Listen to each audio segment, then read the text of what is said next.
Well, you see, sometimes I wonder, when you look up at the night sky, do you ever feel as though the universe is leaning in, whispering a question of its own? Something like, what if everything we thought we knew is only the first layer of a far greater story? In this quiet moment, imagine yourself standing in the gentle glow of a late evening in the year 2025, when humanity suddenly finds itself swept into a tide of discoveries unlike anything before.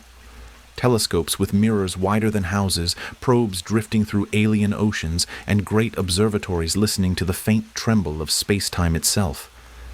And, perhaps the most astonishing thing is that all these machines, these silent sentinels of curiosity, are beginning to show us hints of life, of cosmic storms, of ancient galaxies forming far too quickly, as if the universe were eager to surprise us. You know, the question that lingers, softly but persistently, is this: could these discoveries reshape our understanding of where we came from, why we are here, and where this vast cosmic story is heading? And that's the thing. The more we uncover, the more the universe seems to nudge us toward wonder, toward humility, toward that deep breath you take when you realize the night sky is not a ceiling, but a doorway. Perhaps these findings will challenge the way we think about life itself. Perhaps they will remind us how young, how curious, how beautifully unfinished we are as a species. Before we go on, I'd like to ask you to subscribe to the channel and leave a like. My aim here is simple: to help you drift off to sleep while exploring the wonders of science. Where are you on the map? Let me know where you are in the world and what time it is in the comments. It's always fascinating to see who's joining us from all around the world. So let's continue. Well, you see, when we begin to trace the faintest hints of life beyond Earth, it rarely begins with a shout. More often, it begins with a breath, a subtle imbalance in a distant atmosphere, a ghost of chemistry drifting across the light years.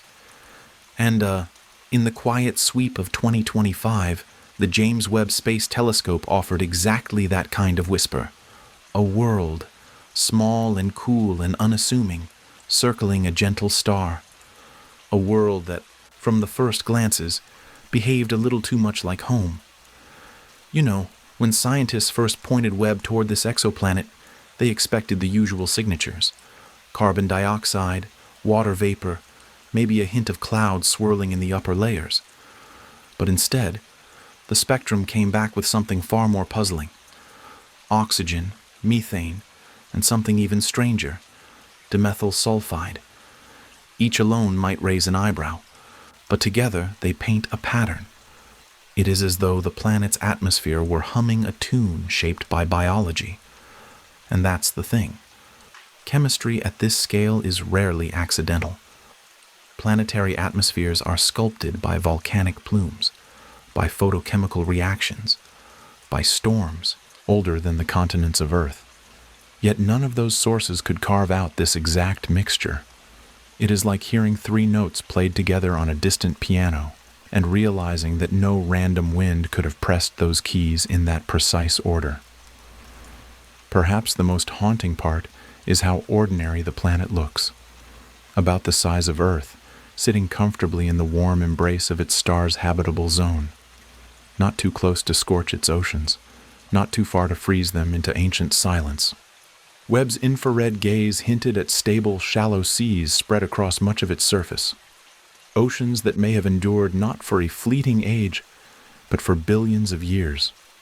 Long enough for chemistry to hesitate, to reorganize, to take that delicate leap into life. And, it is in that vast, patient timescale that life usually finds its foothold. Not in dramatic eruptions, but in the gentle persistence of molecules learning to dance. You see, when researchers examined the spectral fingerprints more closely, they found that the methane levels were far too high compared to the oxygen present. On a geologically active world, methane is typically swallowed quickly by oxygen. They cancel each other out. Yet here they persist together, as though something were replenishing both in a balancing act reminiscent of Earth's own biosphere. And well, that uneasy harmony suggests metabolism, the steady breathing of an ecosystem. It is as though the planet itself were inhaling and exhaling on cosmic timescales. Of course, one must remain cautious. The universe is clever, full of mechanisms we have not yet imagined. But even the most creative geological models failed to reproduce what Webb observed. No volcanic cycle, no photochemical quirk, no runaway process could generate dimethyl sulfide at detectable levels. On Earth, this compound is produced almost exclusively by living organisms in the sea, tiny life forms drifting in sunlit waters. When we see it here at home, we know the ocean is alive. To see it there, far across the darkness, is like catching the scent of rain on soil that should not yet exist.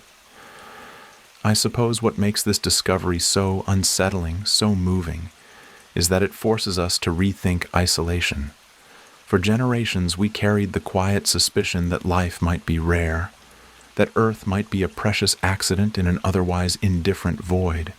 But this world, with its fragile signature written in starlight, challenges that notion. Maybe life is not the exception. Maybe life is what matter does when it is given time and a quiet place to assemble itself. Picture it for a moment. Warm shallows shimmering beneath an alien sky. The soft tug of tides shaped by a moon we have never seen.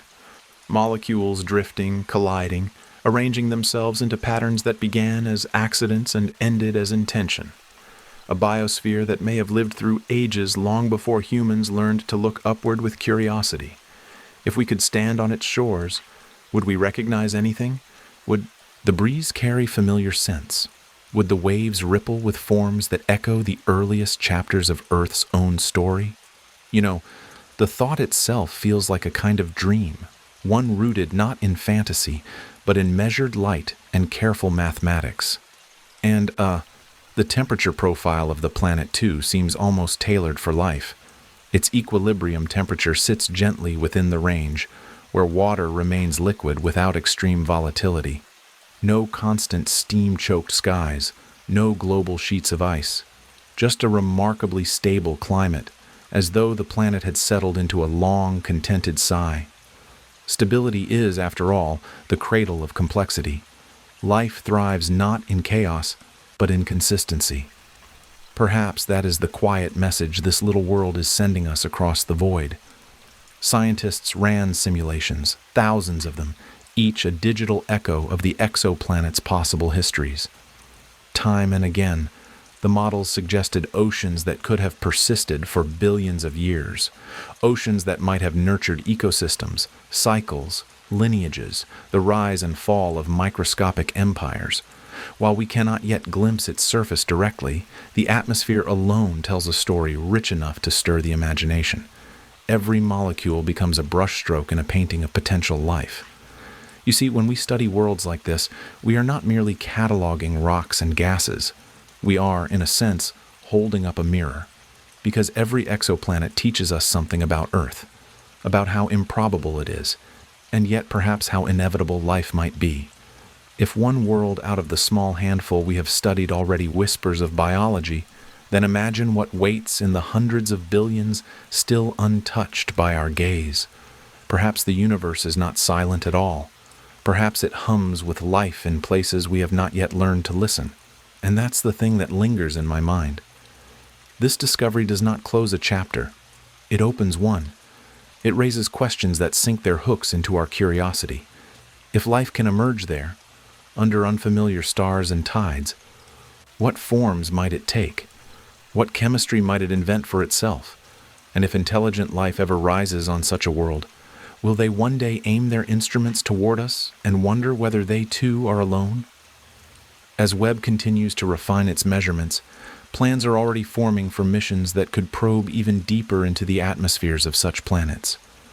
Future observatories, larger and sharper than anything we have yet built, may one day reveal cloud patterns, ocean glints, seasonal changes, signs not just of life but of evolving worlds. The thought is almost overwhelming.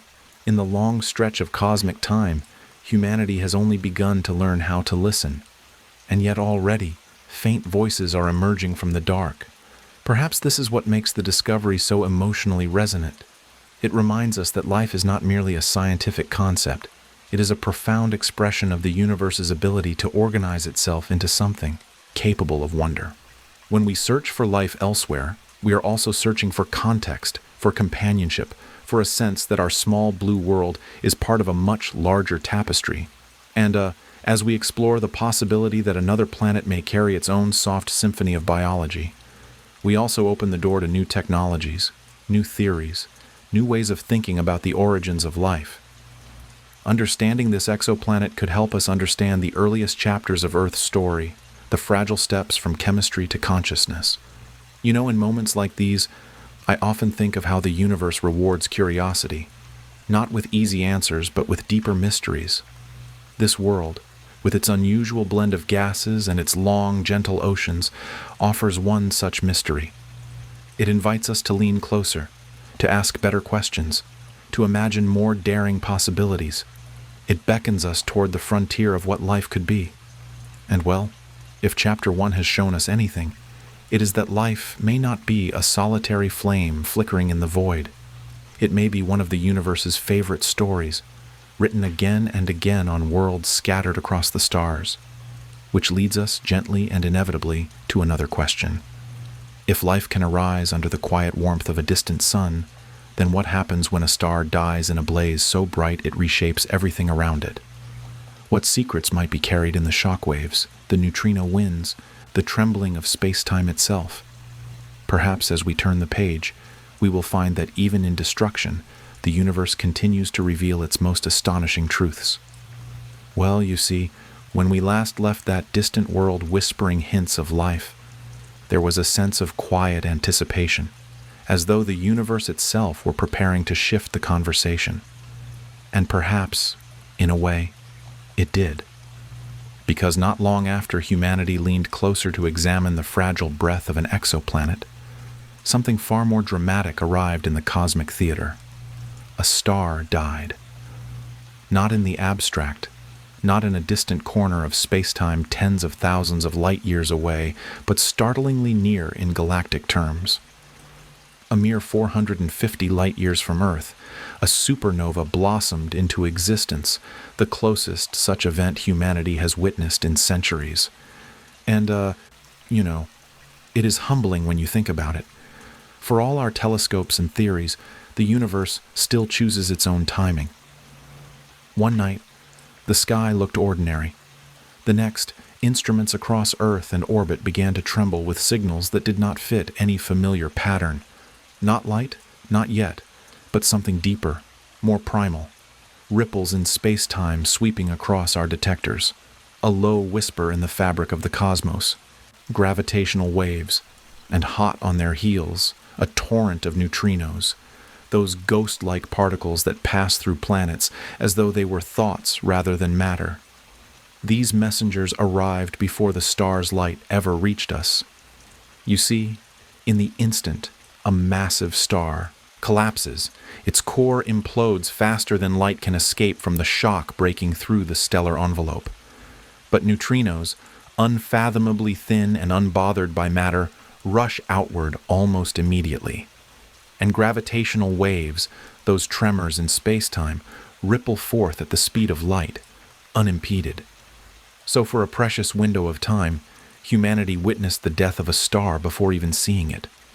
When the first photons finally burst free, telescopes around the world captured a firestorm expanding in real time, an incandescent flower blooming against the darkness. And well, this proximity granted us a view with precision unparalleled in the history of astronomy. Astronomers could trace the moment of collapse, the rebound shockwave, the slingshot of matter blasting outward at a fraction of light speed. It was as though the universe had opened its laboratory door and finally allowed us to watch a star die, not through equations and reconstructions, but through direct observation. But the surprise did not end with the explosion. The remnants, the scattered bones of the star, revealed something that left researchers nearly breathless. Embedded within the dispersing cloud were heavy elements never before measured in nature. Substances forged in those final, furious moments when the dying star's core reached unimaginable densities. On Earth, these elements exist only in theory or in speculative simulations. Yet here they were, imprinted upon real starlight, drifting into the galaxy to seed future worlds.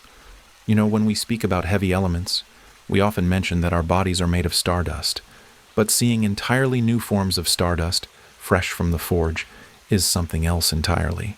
It is like standing before the kiln of creation and watching new potentials for planets, chemistry, perhaps even life take shape. This supernova didn't just illuminate the sky, it illuminated our understanding of cosmic alchemy. And perhaps the most remarkable part was how the different signals fit together. The gravitational waves painted the internal choreography of the collapse. The neutrinos mapped the violence of the core implosion. The electromagnetic radiation, arriving last, revealed the explosion's outward fury. Together, they created a complete biography of a star's final moments. For the first time, models of stellar evolution could be checked not against assumptions, but against a real, multi-messenger timeline. I suppose this is where science becomes something more than data, something almost like empathy. To witness a supernova this close is to watch an old companion in the cosmos meet its end. Stars live for millions or billions of years, but they die in a heartbeat, a single, universe-shaking instant. And in that instant, they give away everything, scattering the elements that someday may form oceans or organisms or even the minds pondering their fate. And the implications for stellar physics were immediate. Researchers refined long-debated models about how collapse transitions into explosion, how shock waves propagate, and how neutron stars emerge from the ashes.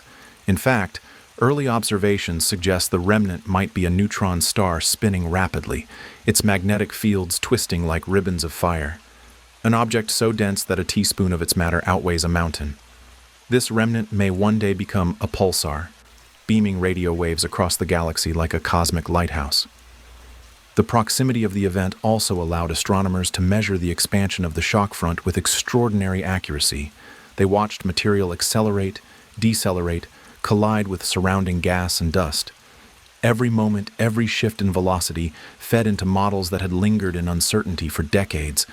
For the first time, astrophysicists had a real case study, a nearby supernova with enough detail to serve as a calibration point for all others. You see, stars have been dying since the universe was young, but we have rarely caught them this close, this clearly, this comprehensively. Some cultures once feared supernovae as omens, some revered them. But now, in 2025, we find ourselves in the unique position of studying one with tools capable of understanding its anatomy. This is not myth, it is not speculation. It is measured truth etched in neutrinos, light curves, and the trembling of space-time. Perhaps what struck scientists most profoundly was the precision with which they could reconstruct the star's life.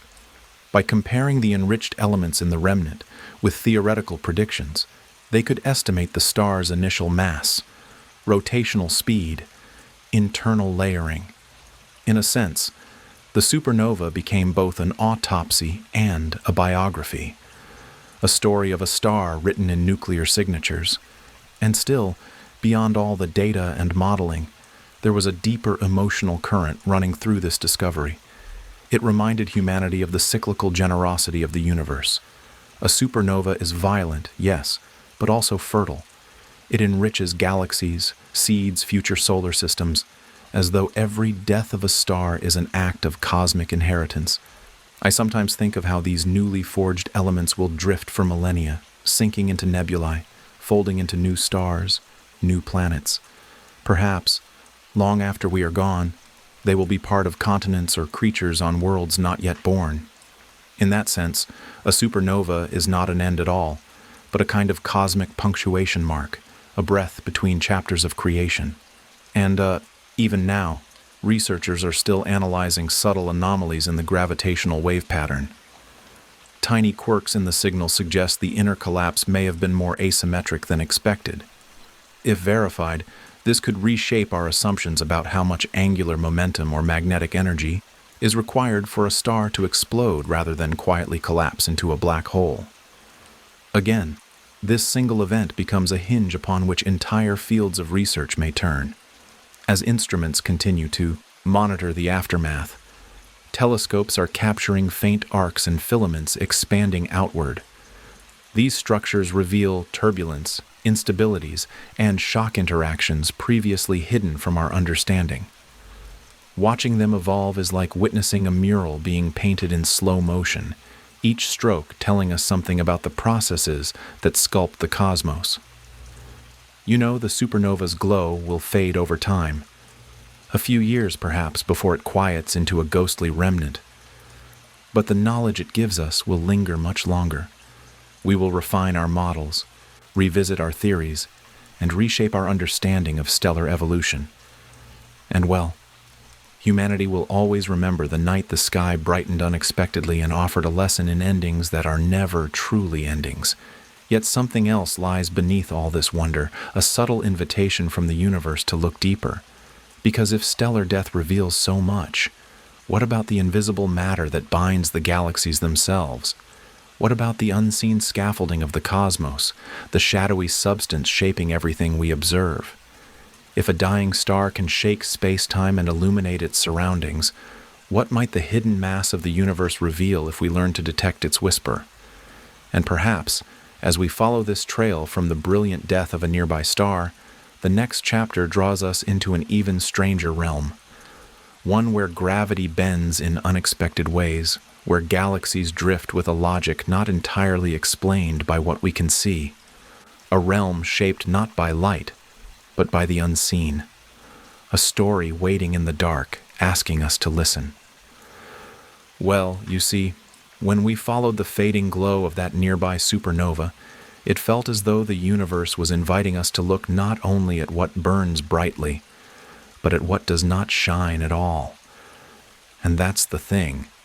Light can dazzle us, deceive us, draw our attention toward the spectacular, but the true architecture of the cosmos is woven from something far more elusive, something that neither blazes nor reflects nor speaks in photons, something that shapes galaxies silently, like a sculptor working behind a curtain. And, in the unfolding discoveries of 2025, the cosmos revealed hints of that hidden sculptor in ways we had never seen before. You know, astronomers have long known that galaxies do not behave the way their visible matter suggests. Stars spin too fast, clusters hold together too tightly, and gravitational lenses bend light more than luminous mass can explain. So we gave the phenomenon a name, dark matter, as though naming it somehow brought us closer to understanding.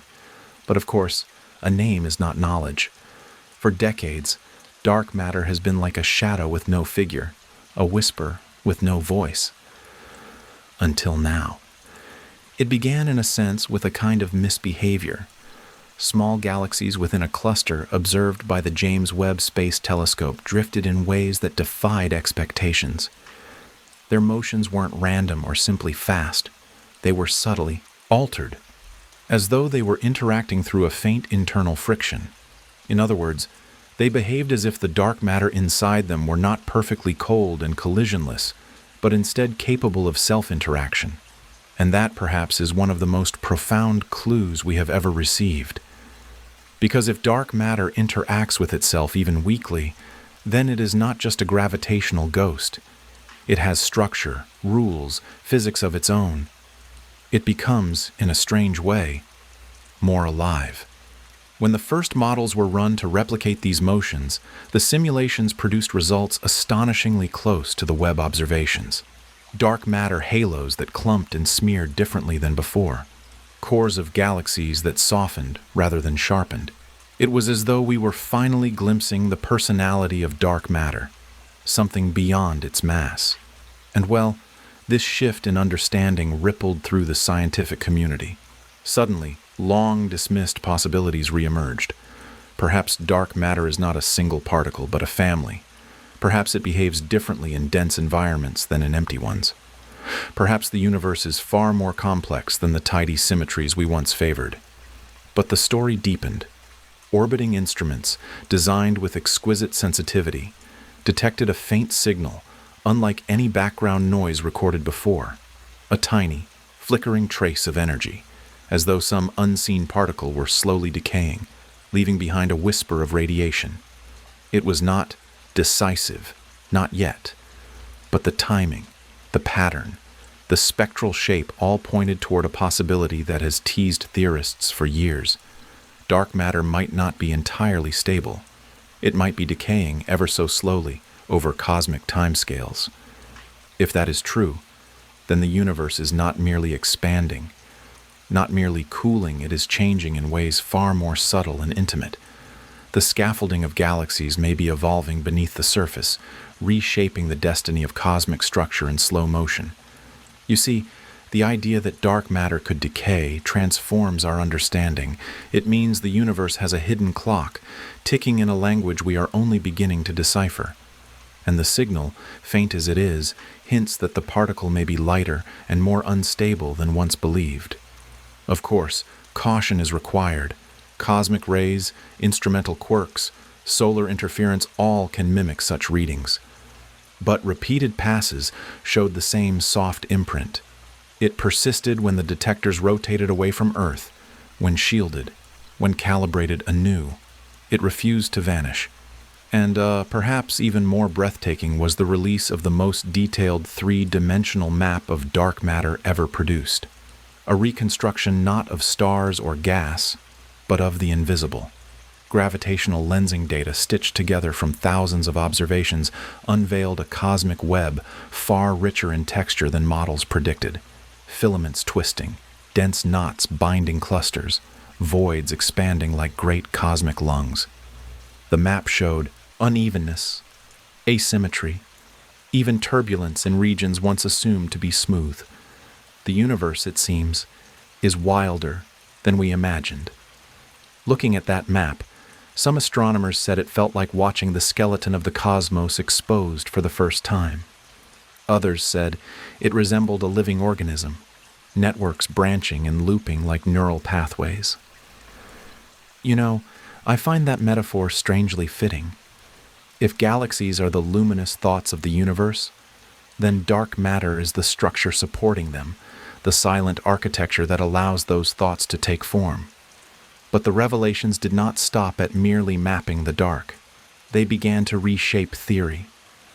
Because if dark matter self-interacts, if it decays, if its distribution is uneven in ways we never predicted, then the process by which galaxies form must be reimagined entirely. Instead of a passive background, dark matter becomes a dynamic agent, influencing star formation, halo structure, and the evolution of cosmic clusters. Perhaps the most surprising idea emerging from these results is that dark matter may have its own internal forces, its own pressure, even its own thermal history. Some researchers propose that dark matter could form bound states, something like atoms, but vastly different in scale and interaction. Others suggested it might condense under extreme conditions, or ripple with waves analogous to sound in the early universe. These are radical possibilities, once considered fringe, now cautiously entertained. And well, imagine for a moment that dark matter can indeed interact. That inside the depths of galactic halos, collisions of invisible particles produce subtle, cascading effects. Over billions of years, these interactions could shape the thickness of galactic disks, the scatter of dwarf galaxies, the spin of halos. Perhaps some galaxies appear strangely diffuse or compact not because of baryonic processes, but because of the hidden dance of this shadowy substance. Then there is the profound question the faint orbital signal raised. If dark matter decays, what does it decay into? Something even more invisible? Something that interacts so weakly it barely touches the universe at all? Or, intriguingly, something that might tie dark matter to dark energy, the mysterious force driving cosmic acceleration? The thought is dizzying. It suggests a deeper linkage between the unseen components of the cosmos, a kind of shadow physics beneath the physics we know. You know, one of the most emotionally stirring reactions came from a young researcher who described the moment she saw the three-dimensional map projected in a dome. She said it felt like floating inside the memory of the universe. Every filament a trace of ancient gravitational currents, every cluster a beating heart. And standing there, she realized how small we are, and yet how privileged to witness even a fraction of this structure. And as theories multiplied, challenges arose. Self-interacting dark matter must fit, Constraints from cluster collisions, from cosmic microwave background measurements, from galaxy rotation curves. If the particle decays, its lifetime must be so long that the energy released does not disrupt cosmic structures we already observe. Balancing these requirements is like tuning a cosmic instrument with strings stretched across billions of light years. But that is the beauty of this moment.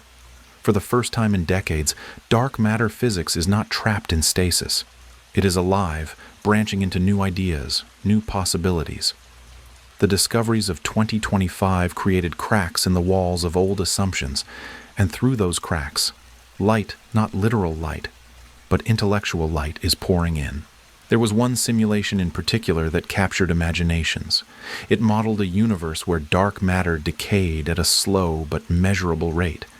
Over billions of years, halo structures softened, galaxy clusters expanded slightly, voids deepened. And as the simulation progressed, galaxies drifted apart a little faster than expected, not solely because of dark energy, but because their gravitational anchors weakened. When the researchers overlaid this simulation on observational data, the fit was astonishingly close in several key regions. It was as though the universe had been leaving clues all along, and we finally tuned our instruments finely enough to hear them. You see, if these results hold, then dark matter is not the cold and unchanging cosmic mortar we once believed it to be. It is active, evolving, perhaps even diverse, and that changes not just astrophysics, but philosophy, because it suggests the universe has a hidden life, a secret pulse. The visible cosmos may be only the blooming surface of a deeper, darker story. Some theorists even speculated whether dark matter might influence time itself, not in a fantastical way, but through its contributions to gravitational potential across vast scales. If its density shifts over eons, then the curvature of spacetime may subtly change, guiding the formation of structures in ways we have yet to decode, a universe where the invisible shapes not only matter, but the passage of time in subtle gradients. It is a poetic thought, but also a scientific one, grounded in general relativity's quiet logic. And well, through these discoveries, humanity is learning something humbling, that the cosmos is not obligated to make sense within the boundaries of our intuition. We evolved to navigate forests and oceans, not the unseen framework of galaxies. Yet here we are, peering into the dark with instruments forged from curiosity, touching realities far older and stranger than ourselves. Still, a question lingers. If dark matter behaves so differently from what we assumed, what does that mean for dark energy?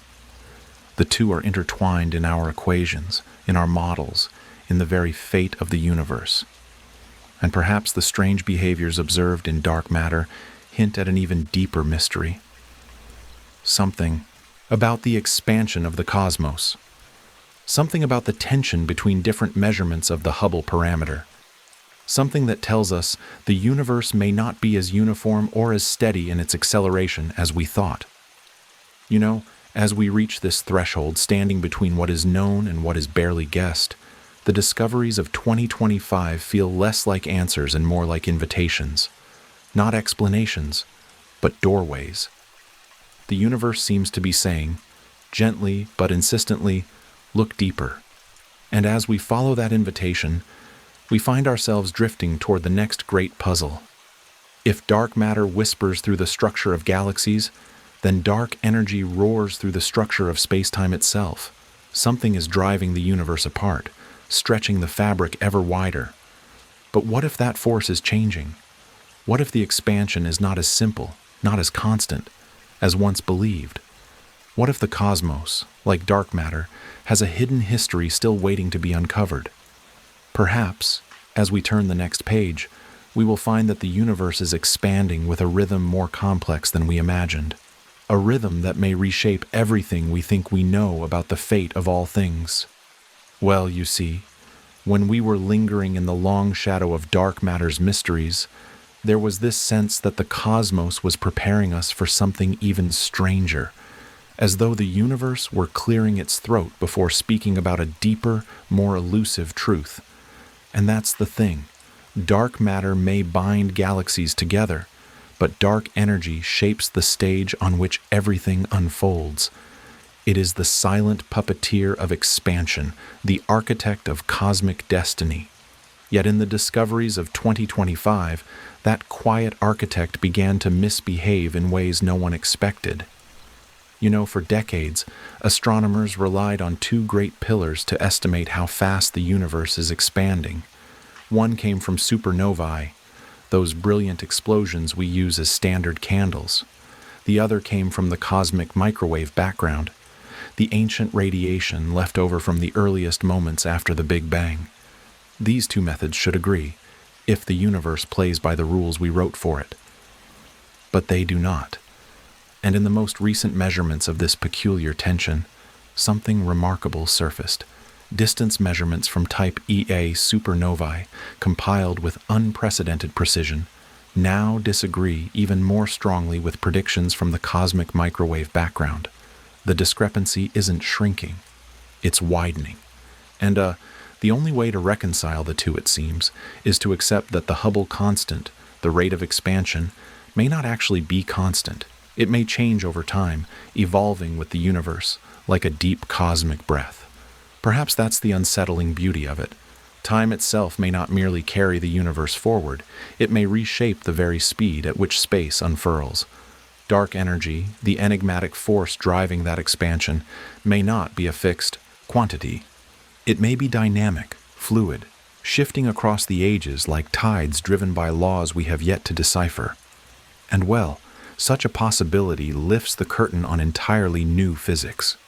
Researchers have long clung to the simplest explanation, a cosmological constant, a uniform, unchanging energy density woven into the fabric of space-time.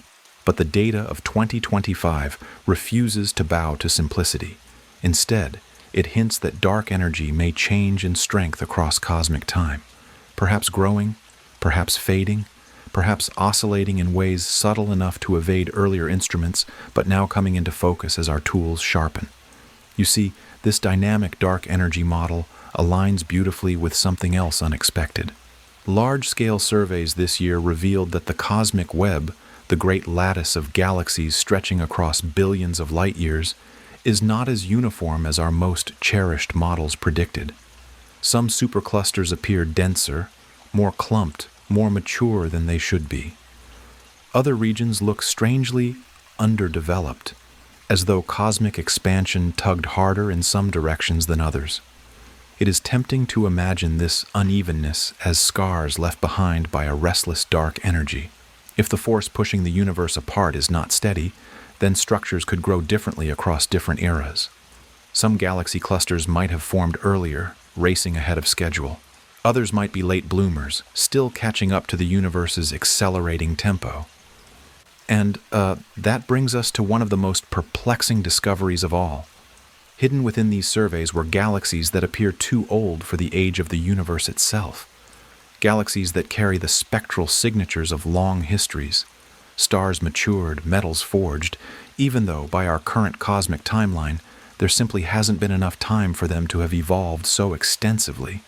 It is as though we walked into a nursery and found elders quietly reading in the corner. Scientists were baffled. But when they recalculated age estimates under the assumption that dark energy may have varied over time, the pieces began to fit more comfortably. A dynamic expansion history could permit pockets of early cosmic growth faster than we ever imagined. In such a universe, some regions could nurture galaxies to maturity shockingly early, while others lag behind. This is not a tidy cosmos. It is a cosmos full of regional quirks, temporal rhythms, and uneven histories. There is something deeply human about that idea. We often imagine the universe as a great uniform machine, predictable and regular. But perhaps it is more like a living landscape, with valleys that form faster, mountains that shift, seasons that vary across distances beyond comprehension. A universe shaped by a restless energy that ebbs and flows. And as astronomers examined supernovae across greater stretches of space, they saw hints, soft, delicate hints, that older explosions behaved slightly differently than more recent ones. Their luminosities, once considered ironclad references, showed tiny deviations. And, when these deviations were plotted against redshift, a subtle pattern emerged, a pattern consistent with a universe whose expansion rate had changed. It's strange, isn't it, to think of the expansion of space as something that evolves. For generations, we imagined space-time as a kind of stage, unmoving beneath the events unfolding on it. But now, we see the stage itself, bending, stretching, shifting its pace. Time is not a metronome. It is, as we often say, a landscape, and landscapes change. Some theorists even propose that dark energy may originate from a field, something akin to the Higgs, that has not yet settled into equilibrium. A field that may still be rolling, however slowly, toward a minimum. If true, the universe is not in its final form. It is still relaxing, still settling, still learning the shape it wants to take. Others suggested the existence of an unknown coupling between dark matter and dark energy, a hidden relationship where the fading or decay of one influences the strength of the other. And well, that idea ties unexpectedly well into the hints of dark matter decay observed earlier this same year. If dark matter slowly transforms into something even more diffuse, its disappearance may subtly alter the gravitational scaffolding of the cosmos, nudging dark energy into new behaviors. Picture a vast, ancient structure whose supports slowly thin over time. As the skeleton changes, so too does the way it breathes. But beyond these models and equations lies something even more profound. Because if the expansion of the universe is changing, then the future becomes far less certain than we once assumed. Perhaps the acceleration will continue to increase, stretching galaxies so far apart that stars are lost in cold isolation. Or perhaps the acceleration will slow, the universe settling into a quieter, more stable rhythm. Or perhaps, though more speculative, it could even reverse in some distant epoch. In other words, the cosmic story is not predetermined. Its ending is not inked in the margins. It is still being written, its trajectory shaped by mysteries that are only now coming into view. You know, when scientists compared new data sets, supernovae, cosmic background fluctuations, gravitational lensing distortions, they noticed something that felt like the faint outline of a grander theory. Independent lines of evidence all pointed toward the same conclusion. The universe is not expanding the same way it once did. It is changing tempo, like an orchestra subtly adjusting its rhythm as the composition deepens. Some regions show underdensities that seem too large, as though expansion raced ahead there. Other regions show ancient, massive structures that should not exist unless expansion slowed at certain times. It is a cosmic dance, both graceful and chaotic, guided by a conductor whose face we have yet to see. And, still, the question that lingers is not just how the universe expands, but why. Why should dark energy shift? Why should the Hubble parameter vary? What force lies beneath these phenomena, shaping the evolution of space-time? Perhaps this is where cosmology touches philosophy. Maybe the universe is not a static puzzle to be solved, but a story to be experienced. Maybe its mysteries are not bugs in our equations, but clues pointing toward a deeper layer of reality. And, as these insights accumulated, some astronomers began to suspect that we may be on the verge of a paradigm shift comparable to the discovery of cosmic acceleration itself. One researcher described this year's findings as the moment the universe cleared its throat. Another said it felt as though we were seeing the curvature of history, but it was the observations of galactic ages that hit closest emotionally. To stand before a spectrum and see the unmistakable signatures of old stars in a galaxy impossibly young in cosmic terms, that shakes something inside you. It forces you to confront how little we truly know. It humbles you in the best possible way. What if the universe's timeline is not as rigid as we imagined? What if time has different flavors, different flows, shaped by the interplay of dark matter and dark energy? What if our cosmic clock is merely one interpretation of a deeper temporal truth?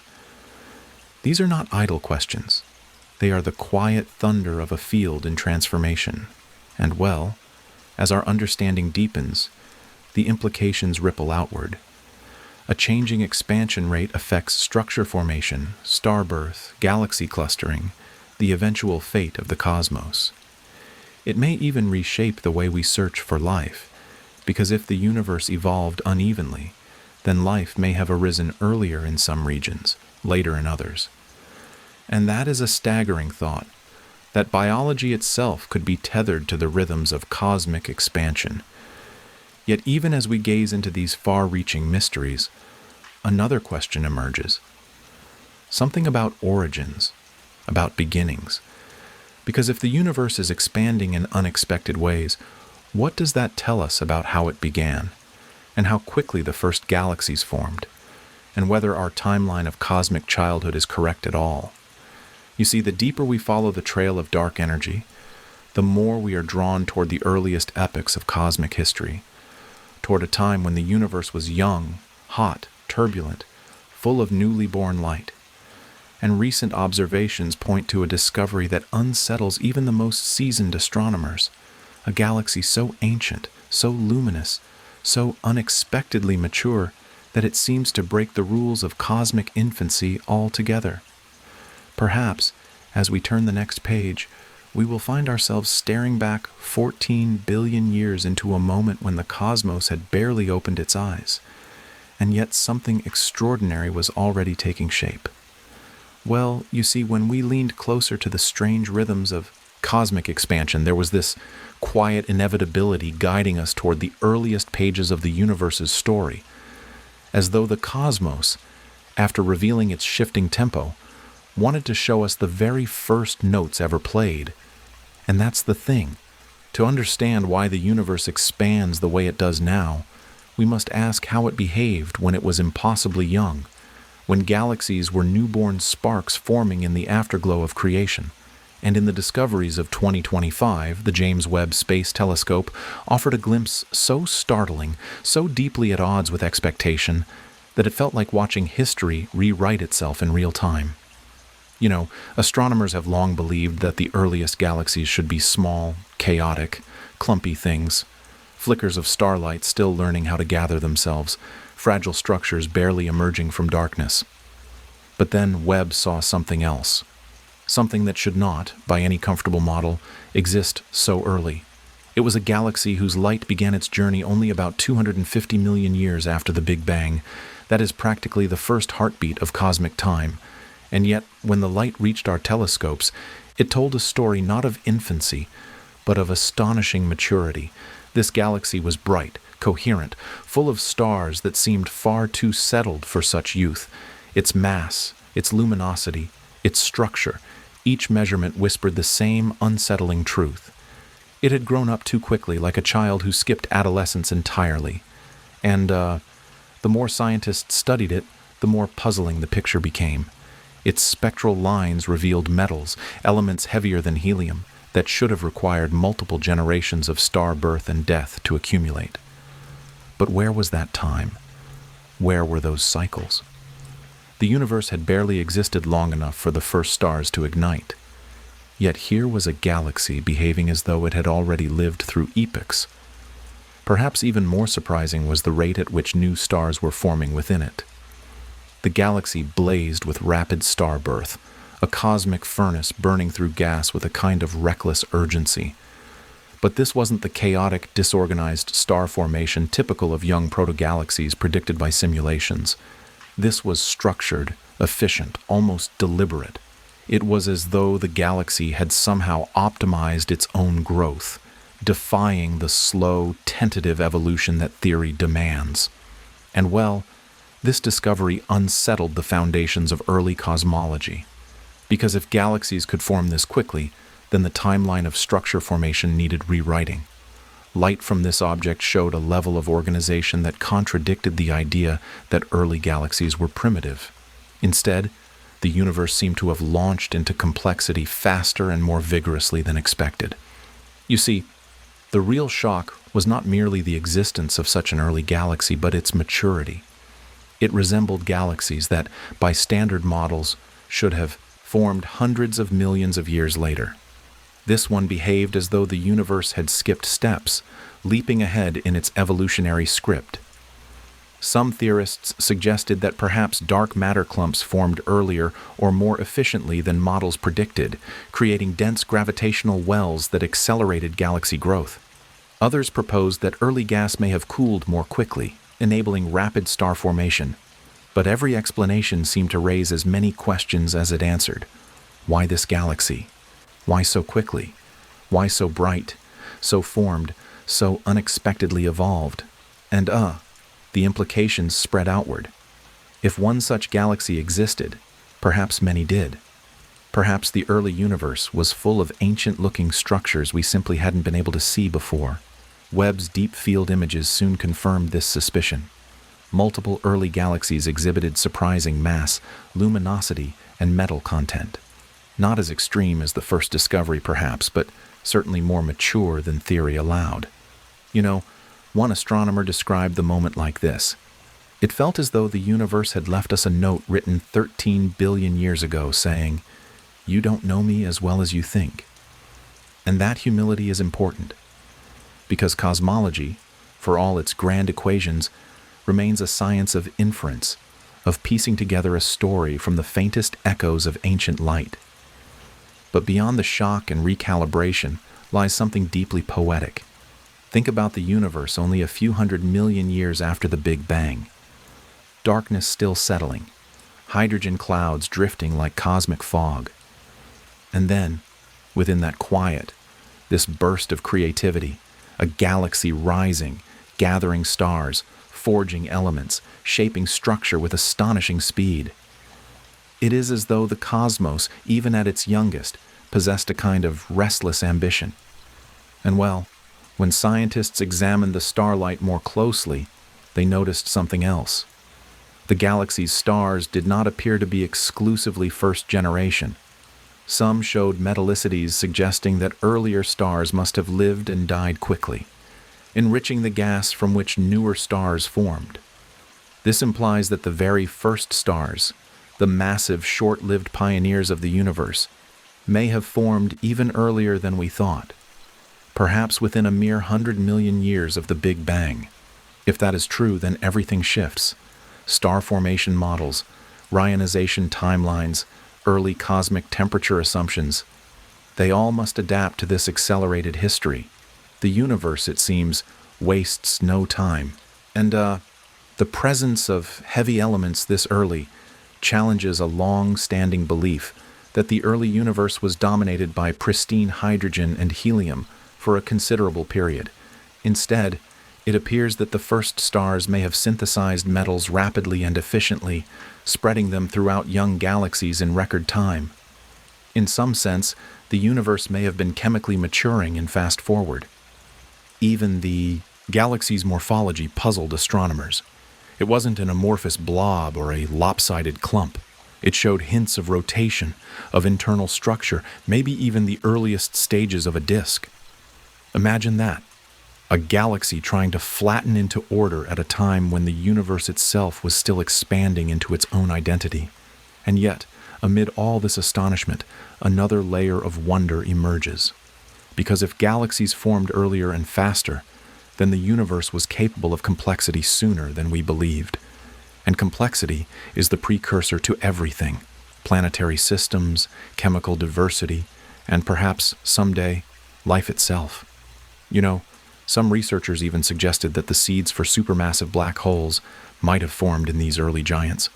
If central black holes grew rapidly, they could help explain the existence of quasars observed surprisingly soon after the Big Bang.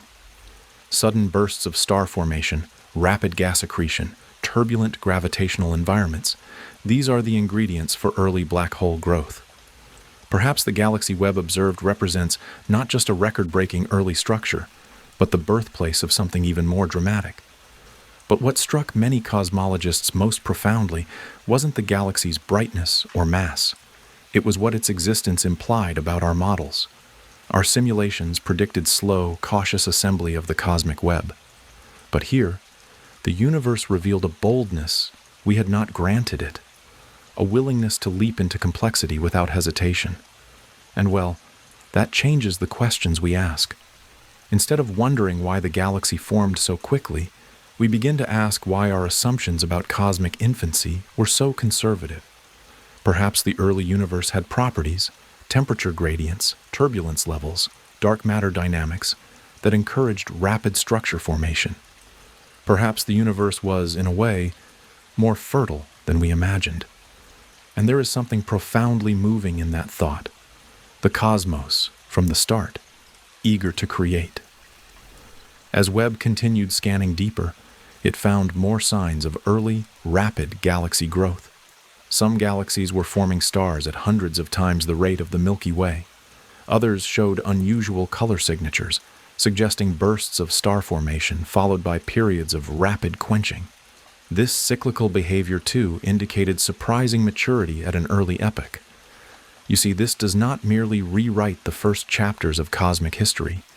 It reveals the emotional texture of the universe's birth, its urgency, its creativity, its refusal to follow a gentle, linear timeline. The early cosmos was not a quiet dawn. It was a storm of light.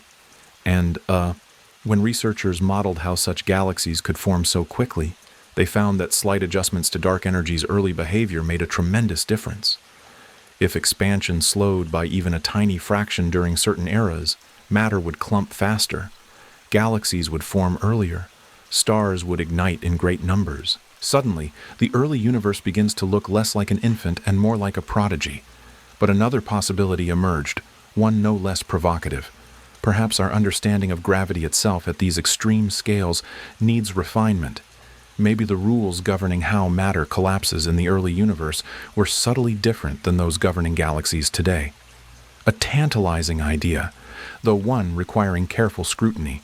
And still, beyond the theories, beyond the models, lies the sheer emotional gravity of what Webb revealed. To see a galaxy that old, that bright, that improbably mature, it is like hearing the universe speak across 13 billion years, telling us that creation is not always patient. Sometimes it leaps. And this, draws us toward a deeper mystery. Because if the early universe was capable of such rapid complexity, then what happens in the extreme environments where gravity is strongest? In the regions where time bends and matter spirals toward oblivion? What could early galaxies have to teach us about the monstrous engines at their hearts? Those supermassive black holes that sway the dynamics of entire worlds. Perhaps, as we move forward, the universe will pull us closer to the brink of those dark, gravitational abysses. Perhaps the next chapter will reveal how black holes themselves grew far sooner, far stranger, far more dynamically than we ever imagined. Well, you see, when we stood before that impossibly ancient galaxy, glowing with the quiet defiance of a universe that learned to grow faster than our equations ever allowed, there was a deeper gravity pulling at our thoughts, a kind of cosmic undertone. Because if galaxies could mature so swiftly, then something else must have been stirring in their hearts. Something colossal. Something that bends not only light, but time itself. And that's the thing. Wherever there is rapid growth, wherever stars crowd together in turbulent abundance, wherever gravity swells beyond the comfort of stable orbits, a black hole waits. Quiet, patient, hungry. And, in the unfolding discoveries of 2025, the universe didn't just offer distant hints of these monstrous engines. It allowed us to watch them move, to watch them breathe, to watch, for the first time, matter circling the very brink of oblivion. Astronomers have spent decades dreaming of a moment like this. To see the dance of material skimming the edge of the event horizon, tracing out the geometry of space-time itself. Not a simulation, not an artist's impression, but light, real light, straining against the pull of a supermassive black hole. And this year, thanks to an extraordinary synthesis of data from Webb, the Event Horizon Telescope Network, and enhanced interferometry techniques, that dream crystallized. Picture this: a thin, incandescent ribbon of plasma spiraling inward, heating to unimaginable temperatures as it wrestles with the hole's gravity. As the material falls, it accelerates, whipping around in orbits that complete in mere minutes. Observing these tiny shifts in motion required precision so high that even the width of an atom would seem enormous by comparison. But somehow, through the unlikely patience of engineers and the equally unlikely generosity of the cosmos, the signal emerged. There it was, direct evidence of matter swirling near the event horizon, mapping space where time itself stretches thin. And well, the observations revealed something unexpected. The orbit wasn't symmetric. It wobbled, tilted. The plasma flow curved strangely, not in the elegant circles predicted by simple models. That wobble became the first undeniable proof that the black hole's spin axis had shifted. A cosmic scar left by a past collision, likely a smaller galaxy that had merged with its host long ago, bringing with it a black hole of its own. The aftermath of that ancient encounter still echoed in the warped, uneven whirlpool of infalling matter. You see, black holes are not immutable monoliths. They carry history, mass from stars they consumed, momentum from galaxies they collided with, magnetic fields twisted by ages of turbulence. And here, at last, we saw that history etched into their motion. The tilt suggested a dramatic event, two supermassive black holes merging, their horizons rippling and twisting into one larger whole, its spin axis realigning slowly over millions of years. The universe remembers its own violence, and in 2025, it allowed us to read that memory directly. And then came something even stranger, something quieter, a discovery so subtle that for a moment, many thought it was an instrumental error. A supermassive black hole, once active, bright, roaring with an accretion disk, had gone silent for millions of years, not slowly fading, not starving gradually, silent, as though someone had switched it off.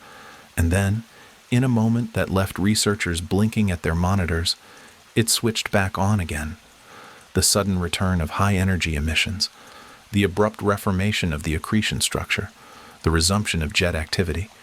It all happened far too quickly to be explained by normal astrophysical cycles.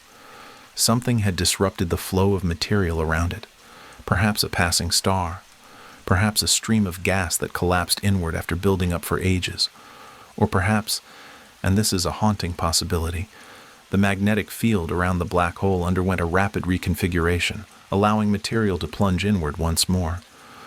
It is strange, isn't it, to think of a black hole like a sleeping volcano, dormant for millennia before erupting violently into life. It reminds us that these objects, for all their reputation as simple devourers, are governed by delicate physics, magnetic tension, angular momentum, the availability of infalling gas, the structure of space-time itself. Turn one parameter, and the engine sputters. Turn it again, and it roars. And, if that were not enough to stretch the imagination, another breakthrough arrived, one that blurred the line between observation and simulation. Using gravitational lensing as a natural magnifying tool, researchers captured in real time the flow of matter falling into a black hole, then reconstructed it with such fidelity that it became, effectively, a true physics-based simulation. For the first time, we were able to watch the accretion process unfold as a dynamic, evolving system, the brightening as material compressed, the dimming as turbulence disrupted the stream, the stabilization as magnetic fields snapped into new configurations. It was like watching a heartbeat, except the heart was a singularity swallowing matter at 1,000,000 degrees. You know, this sequence of discoveries changes the way we think about black holes entirely. They aren't static cosmic drains. They are dynamic, reactive, capricious. Their spins can shift. Their activity can flicker on and off.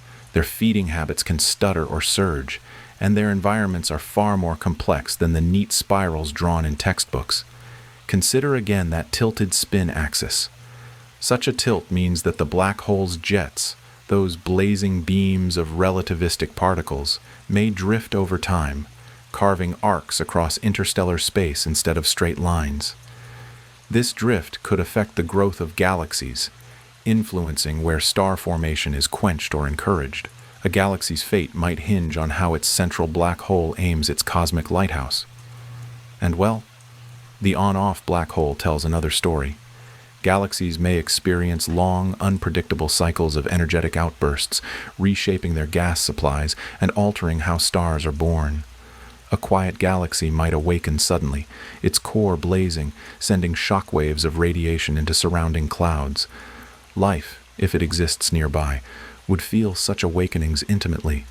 But perhaps the most transformative discovery was the real-time mapping of the accretion stream, because it confirmed something general relativity had always hinted at. Near the event horizon, time does not behave as we expect. As material spirals inward, it stretches across time, appearing to slow, smear, shimmer. The lensing effect amplified this distortion, allowing scientists to see the warping of time itself, reflected in the changing brightness of the infalling gas. You see, in this sense, black holes are not just destructive. They are windows into the geometry of reality. They show us how time bends, how space twists, how gravity sculpts the very stage upon which existence unfolds. And in a way, they remind us how fragile our everyday intuitions are. The world we think we know, filled with straight lines, constant clocks, and stable distances, breaks apart at the threshold of a black hole. And when researchers combined all these discoveries, spin shifts, activity cycles, real-time accretion, they realized that black holes might play an even larger role in galactic evolution than once believed. They may not just regulate star formation. They may shape the very identity of galaxies across billions of years. Their jets can heat or disperse interstellar gas. Their mergers can send gravitational waves rippling across clusters. Their feeding patterns can flicker like signals in a cosmic code. Perhaps galaxies are, in a sense, conversations between stars and their central black holes. And this year, we learned that the black holes speak with far more nuance than we ever imagined. Some theorists even suggested that these dynamic black hole behaviors might help explain the surprisingly rapid formation of those early galaxies we discussed before. A rapidly spinning black hole, accreting voraciously, could drive turbulence that accelerates star formation. A merger between two black holes could reshape gravitational potentials, allowing matter to collapse more efficiently. Suddenly, the improbable maturity of the early universe begins to make more sense, not as an anomaly, but as a consequence of vibrant, active engines at the hearts of young galaxies. And well, that brings us to a quiet but profound realization. If the early universe was filled with these energetic engines, tilting, roaring, switching, bending time, then what we are seeing now in the local universe are only the slow embers of once fierce cosmic fires. In its youth, the cosmos must have been alive with gravitational storms, with light spiraling around event horizons, with jets piercing the newborn darkness. And yet, as we marvel at these immense forces, there is a softening in the story. Because while black holes represent the extreme edge of physics, there are discoveries happening much closer to home, within the familiar glow of our own sun's neighborhood. Worlds of ice, worlds of haze, worlds of metal and dust, and spacecraft, small, determined emissaries, are now drifting through those worlds, uncovering secrets that speak not of cosmic monsters, but of delicate chemistry, hidden oceans, and ancient materials shaped in the quiet places of our solar system. Perhaps as we turn the page, our gaze will fall inward for a moment, from the cataclysms of black holes to the subtle whispers of frozen moons and drifting asteroids, because sometimes the most profound stories are not written in the furious glow of the universe's extremes, but in the cold, fragile stillness of worlds waiting patiently in the dark. Well, you see, after wandering through the violent grandeur of supermassive black holes, their shifting spins, their sudden awakenings, their gravity twisting time into strange new shapes, it feels almost tender to turn our gaze back toward the quieter corners of our own celestial neighborhood. And that's the thing. The solar system looks calm from afar, a place of familiar orbits and predictable rhythms. But beneath that stillness lie hidden oceans, ancient chemistry, and worlds whose hearts continue to beat long after we imagine them. Frozen. In 2025, as missions from NASA and ESA and their global partners continued sending back their delicate streams of data, the solar system revealed secrets that felt, in their own subtle way, just as profound as the fireworks of distant galaxies. You know, Europa, Jupiter's enigmatic moon, has always felt like a whisper of possibility, a world sheathed in ice, concealing a deep ocean warmed by tidal flexing from Jupiter's immense gravity. For decades, we have suspected that beneath its frozen crust lies one of the most promising environments for life. But this year, something remarkable happened. A probe passing through the moon's towering plumes detected hydrogen and carbon dioxide in quantities far greater than any earlier model had expected. Hydrogen, the simple but essential fuel for chemical disequilibrium. Carbon dioxide, a key ingredient for carbon-based chemistry. Together, these gases suggested something stirring deep within Europa's hidden sea, perhaps hydrothermal activity, perhaps chemical gradients strong enough to power metabolism. Suddenly, the possibility of life beneath Europa's ice didn't just feel like a dream. It felt like a hypothesis with teeth. And, as the probe streamed back its measurements, scientists noticed something else. The ratio of gases hinted that Europa's ocean floor might resemble Earth's mid-ocean ridges, where hot, mineral-rich vents host ecosystems thriving entirely without sunlight. Imagine that. Life in perpetual darkness, lit only by the glow of chemistry. It is humbling, almost unnerving, to think that beneath Europa's silent, gleaming crust, something ancient could be stirring, perhaps even evolving in ways we have yet to imagine. But Europa was not the only moon whispering its secrets this year. Titan, Saturn's shrouded world of orange haze and alien seas, offered a revelation of its own. Instruments tuned to pick through its dense atmosphere and icy dunes found spectroscopic signatures of complex organic molecules, structures more intricate, more chemically adventurous than any discovered beyond Earth. These weren't simple hydrocarbons drifting lazily through Titan's skies. They were compounds with branching chains, potential precursors to biochemical reactions. Substances so unusual they had no analog anywhere else in the solar system. You know, Titan has always been a strange mirror of Earth. It has lakes and rain and rivers, but made of methane instead of water. It has dunes sculpted by winds, but winds that carry hydrocarbon mist instead of dust.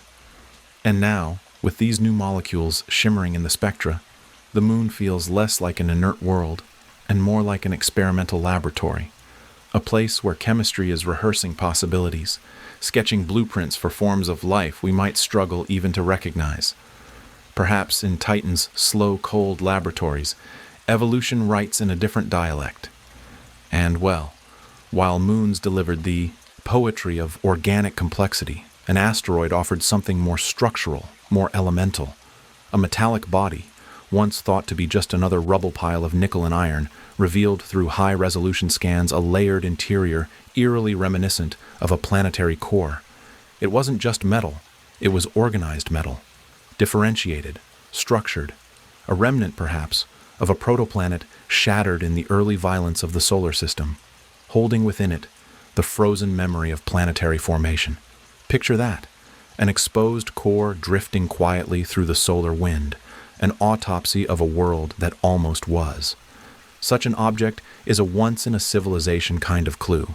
It tells us how planets like Earth first began to assemble their iron hearts. It hints at the collisions that sculpted the early solar system, the fiery exchanges that built the architecture we now inhabit. And as scientists studied the asteroid's metallic veins and fractures, they pieced together not just its history, but the history of our entire planetary family. You see, discoveries like this remind us that the solar system is not static. It is a story of creation and ruin, of shattered worlds leaving behind relics that drift quietly until we learn how to listen to them. And then there is Mars, our rust-colored neighbor, familiar, yet still deeply mysterious. For years, we believed most of its near-surface water had retreated to the poles or sunk deep underground. But new instruments, skimming the planet's surface from orbit, found something astonishing. Patches of water ice resting at unexpectedly low latitudes, far closer to the equator than models had ever predicted, not buried beneath kilometers of sediment, not locked away in inaccessible vaults, but near enough to the surface that future explorers might one day touch it with their own hands. And this ice didn't just appear as a cold curiosity, it carried clues about Mars's climate history, cycles of freeze and thaw, atmospheric fluctuation, shifts in axial tilt. The presence of equatorial ice implies that Mars's climate may be more dynamic than assumed. Perhaps weather patterns changed drastically in recent epochs. Perhaps water once moved across the planet more freely, shaping the soils and carving the gullies we still see etched in red stone.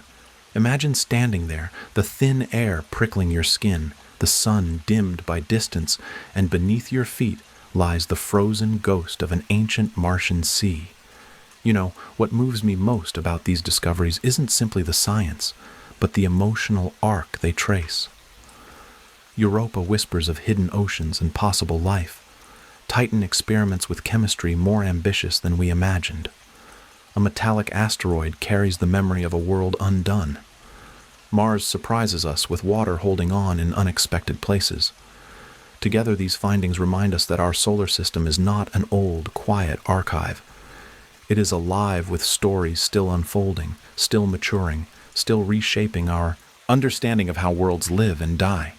And well, taken as a whole, they paint a picture of a solar system shaped not by uniformity, but by diversity, by extremes, by countless small experiments in planetary physics and chemistry, each one a variation on the cosmic theme of possibility. Some worlds froze, some burned, some birthed oceans beneath their crusts, some shattered, some sustained trace elements of water against all probability. Perhaps it is only now, with our instruments sharpened and our curiosity disciplined, that we can finally hear the quiet voices of these distant worlds. And beneath those voices lies another truth, one that tugs gently at the mind. If such complexity exists so close to home, hidden oceans, exotic molecules, fragments of lost planets, what might await us on the moon, where new missions are uncovering resources that could change humanity's future?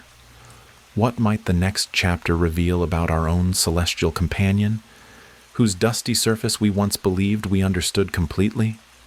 You see, as our spacecraft drift from world to world, gathering faint signals and fragile molecules, the moon too has begun to speak again, speaking not with the ancient silence of craters, but with new discoveries, deep layers of ice, usable resources, and the early signs of a sustainable foothold for humanity beyond Earth. And perhaps, as we step forward into that next chapter, the quiet worlds of our solar system will guide us not only toward understanding, but toward belonging, toward the beginning of a story where humanity becomes, at last, a species of many worlds. Well, you see, after drifting through the quiet secrets of Europa's hidden oceans and Titan's ancient chemistry, after brushing our fingers across the cold metallic bones of a shattered protoplanet and the unexpected ice lingering in the Martian dust, there is this gentle but insistent pull that brings our attention back toward the moon. Our moon. Familiar, steady, almost modest in its silence. And yet, in the unfolding story of 2025, it became something far more than a companion lighting our nights. It became a frontier, a proving ground, a threshold humanity is learning, slowly and perhaps a little shakily, to cross. You know, for most of our history, the moon was unreachable, then briefly visited, then left alone for half a century. But the return in recent years has not been symbolic. It has been purposeful, intentional. The Artemis missions, working alongside a new ecosystem of private partners, accomplished something that once felt almost mythic. Heavy cargo landers touching down safely, softly, on the lunar surface. Machines large enough to bring habitats, mining equipment, scientific laboratories, objects that would have seemed impossibly heavy for the fragile landers of the 20th century. And Watching those enormous vehicles descend was strangely emotional. Not dramatic like a rocket launch, not blazing like a supernova, but slow, deliberate, graceful, like an ancient dream, finally remembering how to breathe. For the first time, the prospect of a permanent human foothold on another world did not feel like speculation. It felt like infrastructure. What made this moment even more profound was what followed. A set of radar surveys that pierced deeply into the lunar regolith at the South Pole, revealing layers of ice, thick, stable, ancient. Not thin frost, not scattered crystals, but genuine deposits preserved in darkness for perhaps billions of years. Ice that could be melted into drinking water, ice that could be cracked apart into oxygen and hydrogen, ice that could become fuel, turning the moon into a cosmic gas station for journeys even farther away. You see, when we speak about world building, we often imagine grand domes or shining outposts. But in reality, it begins with water. Water is home. Water is life.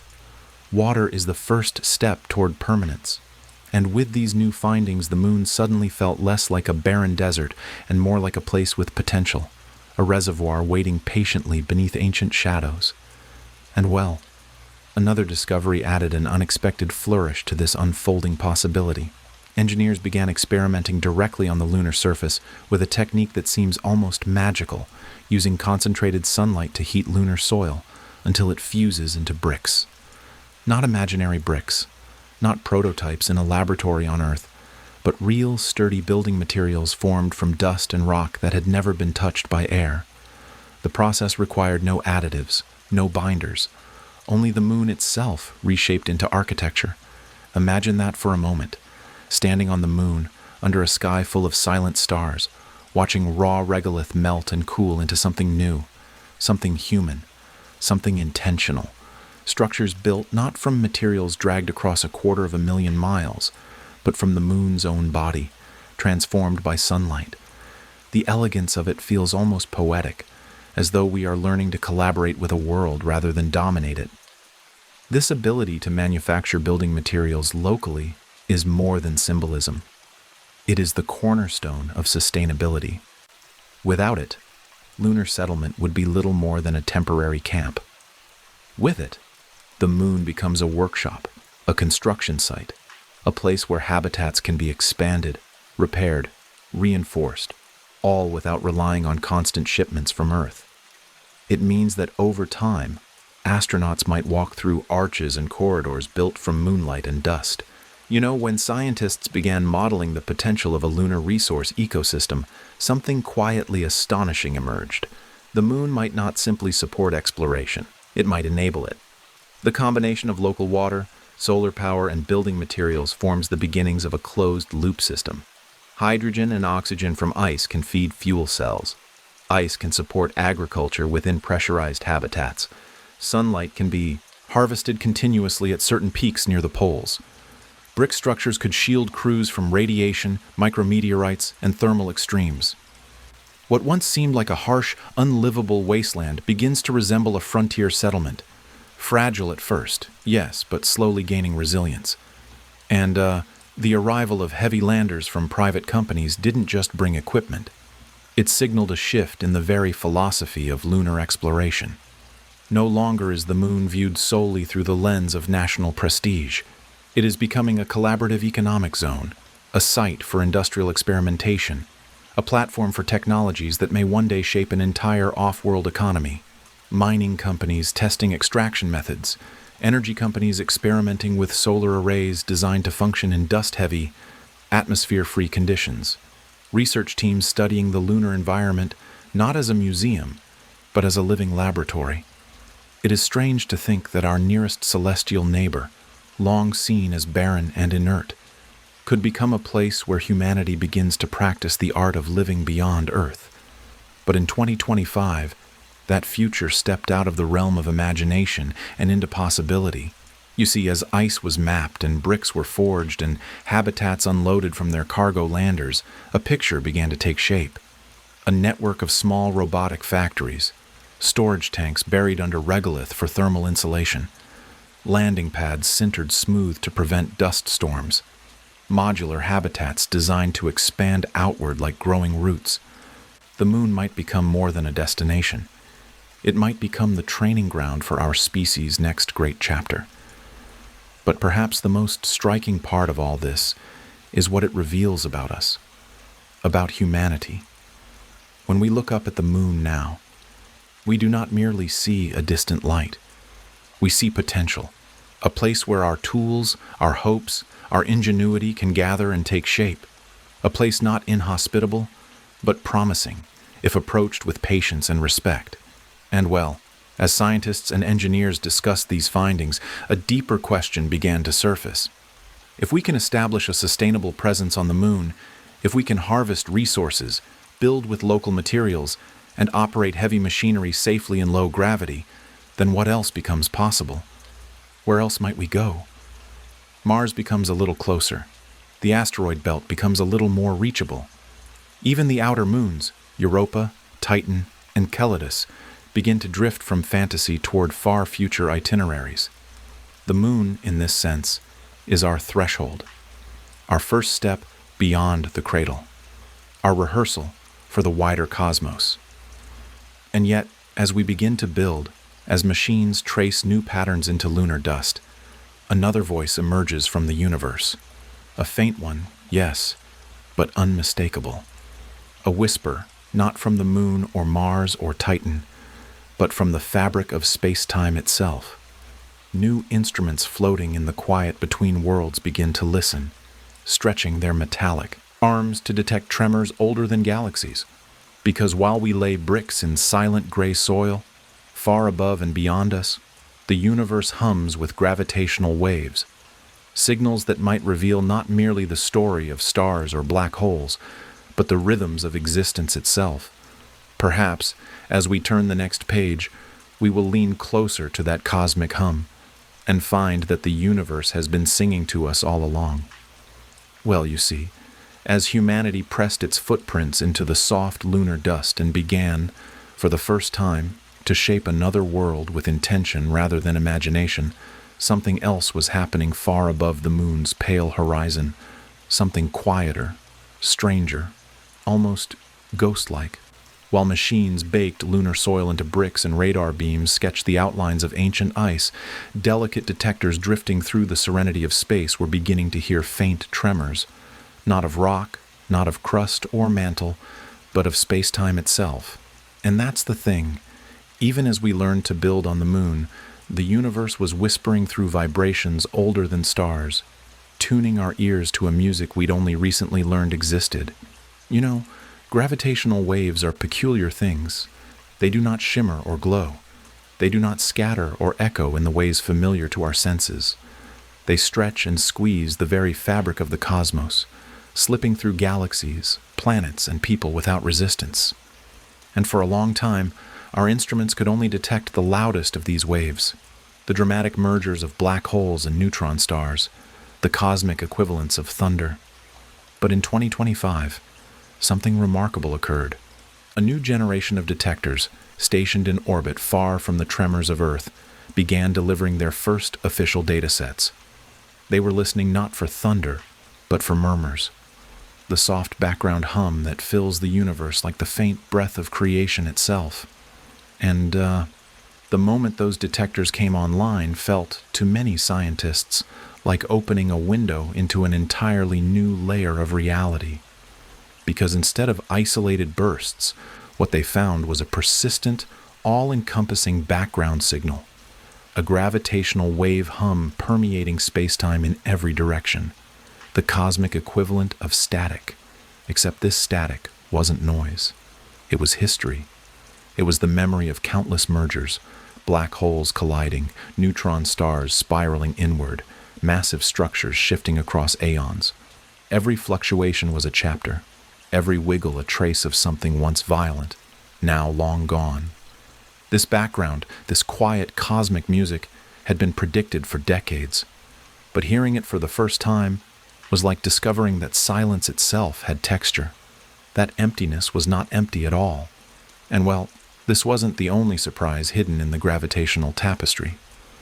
Not long after mapping the background hum, the detectors picked up a distinct signal, brief but unmistakable, from the merger of two unusually small black holes.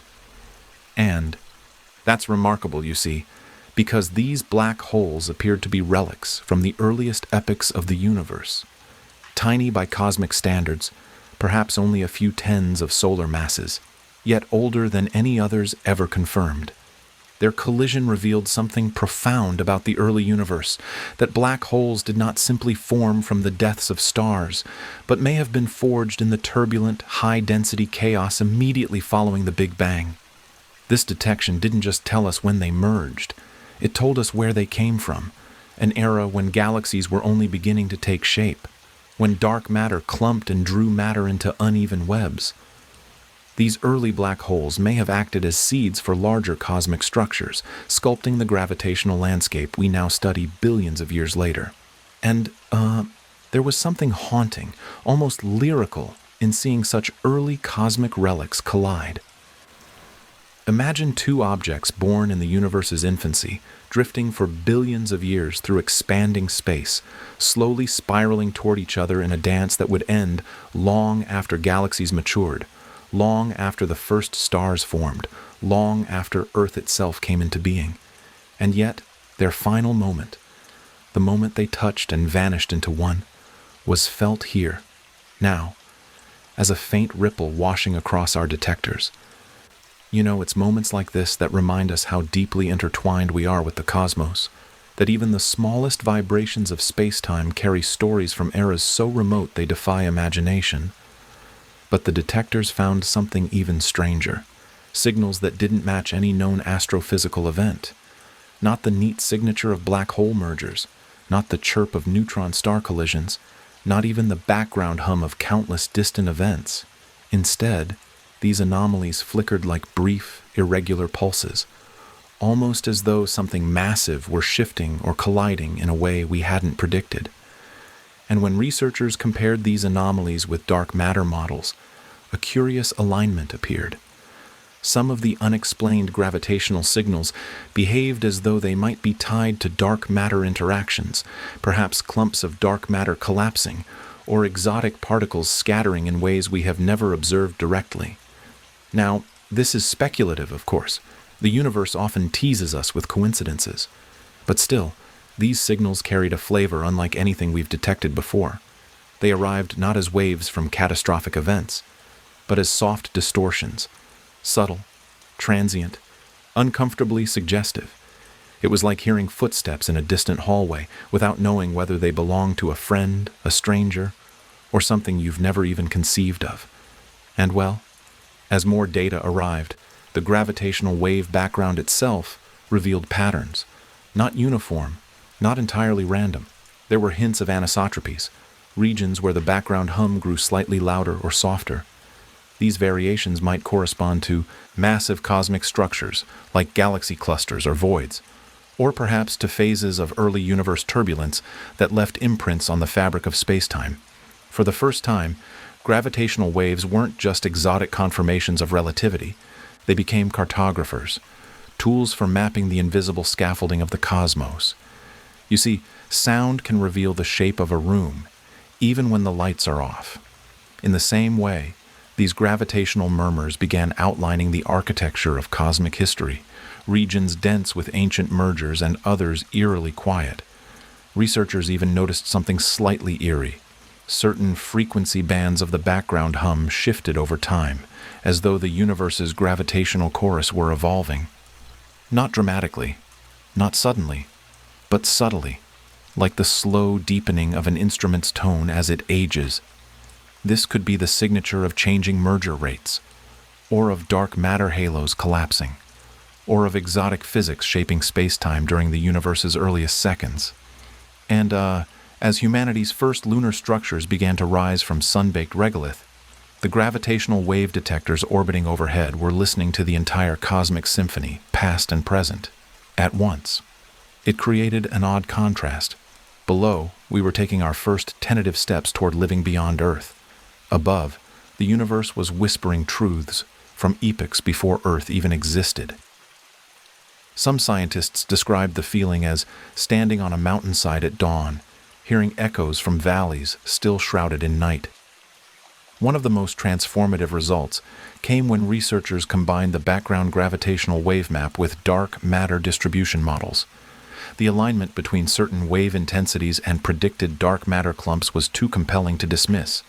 It suggested for the first time that gravitational waves might be able to trace dark matter indirectly, not by interacting with it, but by revealing how it influences the movement and collision of massive objects throughout cosmic time. In that sense, gravitational waves may become the first tool capable of mapping the shadowy cosmic skeleton with true fidelity. And well, woven into all this was a deeper emotional revelation. As we listened to these ancient vibrations, we were hearing not just the universe's past, but its conversations, its collisions, its quiet shifts, its restless unfolding, a language written in curvature rather than sound. You know, it makes you wonder, if the universe can speak through ripples in space-time, what else might it be saying? What stories does it still hold in frequencies we haven't yet learned to detect? What secrets hide in wavelengths too faint, too slow, too strange for our instruments to capture? And perhaps that question is what led many researchers, gazing at the waveforms floating gently across their screens, to feel a sense of unexpected anticipation. Because gravitational waves, for all their beauty, are only the beginning of a deeper relationship between humanity and the cosmos. A relationship built not solely on sight, but on touch, on feeling the universe shift around us. But as extraordinary as these gravitational discoveries were, another frontier was quietly transforming before our eyes. Not the moon, not the distant black holes, not the drifting relics of ancient collisions, but the tools themselves, the instruments, the telescopes, the algorithms that filter cosmic noise into cosmic narrative. Because in 2025, observational technology took a leap so significant that even the oldest mysteries of the sky began to sharpen, to clarify, to reveal structure where before there had only been blur. Perhaps as we turn the next page, we will find ourselves peering through lenses 15 times sharper than anything humanity has ever built, watching young planets form in real time, and mapping the motion of galaxies not just across space but across time. Well, you see, when those faint gravitational murmurs drifted through our detectors, those quiet signatures of ancient collisions, and the soft tremble of space-time itself, they carried with them a kind of invitation, as though the universe were saying, if you truly wish to know me, you must sharpen your vision. You must refine your senses. And that's the thing. Listening to the cosmos is only half the story. To truly understand its origins, its evolution, its hidden architectures, we must see more clearly than ever before. And in the unfolding discoveries of 2025, humanity finally stepped across a threshold where our tools themselves became revelations. You know, the arrival of the extremely large telescope, its mirrors spanning a width that feels almost surreal, marked a turning point. 15 times sharper than Hubble, with light gathering power vast enough to tease out whispers from across the cosmic ocean, the ELT didn't simply take better pictures. It changed the very texture of our observations. For the first time, astronomers could resolve structures in distant galaxies that had once blurred together. Spiral arms drawn with delicate tension, star clusters nested inside clouds of gas, shock fronts where stellar winds collided with ancient dust. And, what astonished so many was not just the clarity, but the depth, as though the telescope were peeling back layers, revealing the scaffolding of galaxies. To look through the ELT was to feel the universe become more intimate. And well, alongside this optical giant, something quieter but equally transformative took shape. Artificial intelligence systems, trained on years of noisy astronomical data, learned to reconstruct faint, distant objects with an elegance no algorithm had managed before. They didn't fabricate details, they recovered them, pulling meaningful structure out of what once seemed like static. That faint smear of light at the edge of a field, it became a defined dwarf galaxy. That indistinct patch in a nebula. Suddenly, a cluster of protostars came into focus, each wrapped in swirling cocoons of dust. This was not just enhancement, it was revelation. AI became a kind of cosmic translator, turning noise into narrative. You see, when astronomers pointed their upgraded systems toward the dense disks around young stars, expecting the usual hazy glow, they instead saw something astonishing. Clear, direct evidence of young planets in the act of forming. Tiny gaps carved into the dust, swirls and spirals shaped by gravitational resonance, brightening in regions where material collapsed into new worlds. And somehow, through the combined clarity of optical power and computational insight, these infant planets appeared not as speculative interpretations, but as tangible, luminous structures caught in the earliest chapters of their lives. To witness that is to feel the universe breathing through time, a star surrounded by a swirling cradle of dust, folds and ripples shifting like the first brushstrokes of a painting, and within those folds, tiny worlds learning how to glow. And these observations were not static snapshots. Using repeated imaging and long baseline measurements, astronomers generated something unprecedented, the first four-dimensional map of galaxy cluster motion. Not only where galaxies are, but how they move, how they drift, twist, accelerate, respond to gravitational tides. For the first time, humanity watched the cosmic web in motion, like a great, slow ballet stretching across millions of light years. Imagine that. The universe, not frozen in space, but flowing. Not a collection of distant points, but a choreography of matter and energy unfolding across eras. The map revealed structures folding into one another, filaments stretching like cosmic tendrils, galaxy groups spinning at angles that told a story of ancient collisions long forgotten. And in some regions, oddities appeared, galaxies drifting in directions they should not, clusters moving with subtle accelerations unaccounted for by visible mass alone. These anomalies rekindled debates about dark matter distributions, cosmic void dynamics, even potential variations in gravity across vast distances. You know, perhaps the most awe-inspiring aspect of all this is the emotional shift it created. Until now, we have often imagined the universe as something distant, something seen only through faint glows, blurred shapes, imperfect data. But now, with tools that render cosmic structures in exquisite detail, the universe feels closer, more human somehow, as though the cosmos has stepped forward into clarity, offering its story with open palms. And, well, perhaps clarity was always going to lead us somewhere deeper, because with each new image, each reconstructed signal, each motion map of drifting galaxies, the question grew louder. If the universe is this dynamic, this textured, this full of contradictions at every scale, then what about the mysteries we cannot yet explain? What about the anomalies that stretch beyond even these extraordinary tools? And that brings us to something else that stirred the astronomical community this year. You see, when instruments become sharper, confusion doesn't vanish, it multiplies. Strange objects appear in surveys. Comets behave in ways they shouldn't. Radio signals repeat in patterns too regular to dismiss, yet too irregular to categorize. Some of these events might be natural. Others might be rare cosmic phenomena we've not yet imagined. But a few, well, they whisper at the edges of possibility. Perhaps as we turn the next page, we will venture into a chapter where the familiar rules of astronomy begin to bend, where the universe shows us not only clarity, but oddity, events so rare and patterns so strange that they make us question whether we are seeing nature or something else entirely. Well, you see, after wandering through that breathtaking leap in observational technology, after watching galaxies reveal their hidden motions and infant planets glow inside their dusty cradles, there is a certain quiet that follows.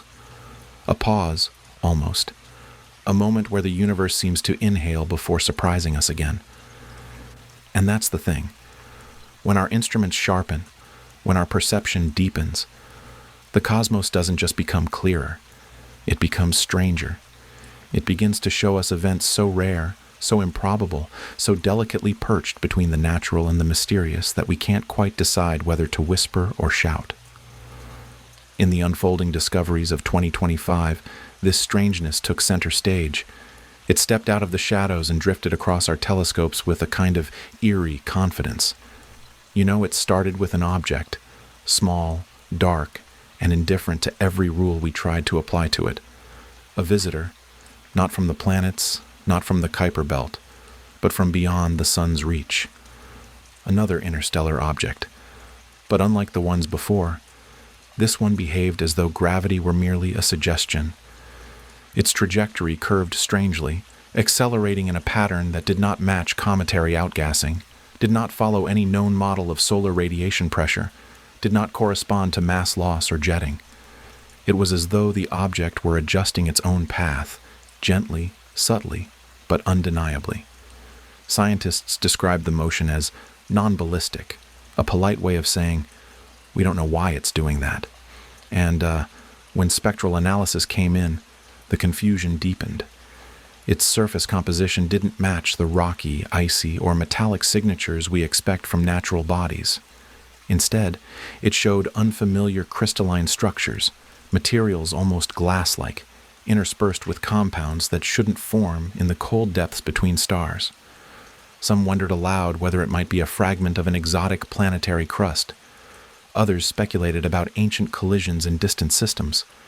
A very small number asked whether it could be something engineered, not because the evidence demanded it, but because the object neatly sidestepped so many natural explanations. But in science, wonder must walk hand in hand with caution. The only certainty was that we had met something profoundly unusual drifting through our backyard. And well, before we had time to resolve that mystery, another one appeared. A comet, long, luminous, wrapped in a shimmering veil of dust, began its inward swing toward the sun. Nothing unusual there. Comets visit often. But this one had a tail that refused to behave. Instead of streaming away from the sun like every comet tail we have ever observed, this one pointed toward the sun, as though magnetized, as though drawn inward instead of pushed away. And when scientists analyzed the material it shed, they found compounds no spacecraft had seen before. Exotic silicates, volatile elements in ratios that defied known formation histories, fragments of something that seemed unnervingly unearthly. You see, comets are cosmic archives, frozen memories of the solar system's earliest days. But this comet felt like a library written in a dialect we had never encountered.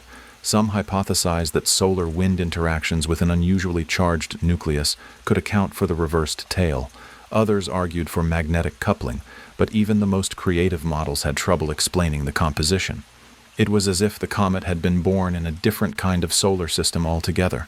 And, while astronomers were still wrestling with this celestial oddball, another puzzle burst onto the scene, though this one did not streak through space with ice or dust.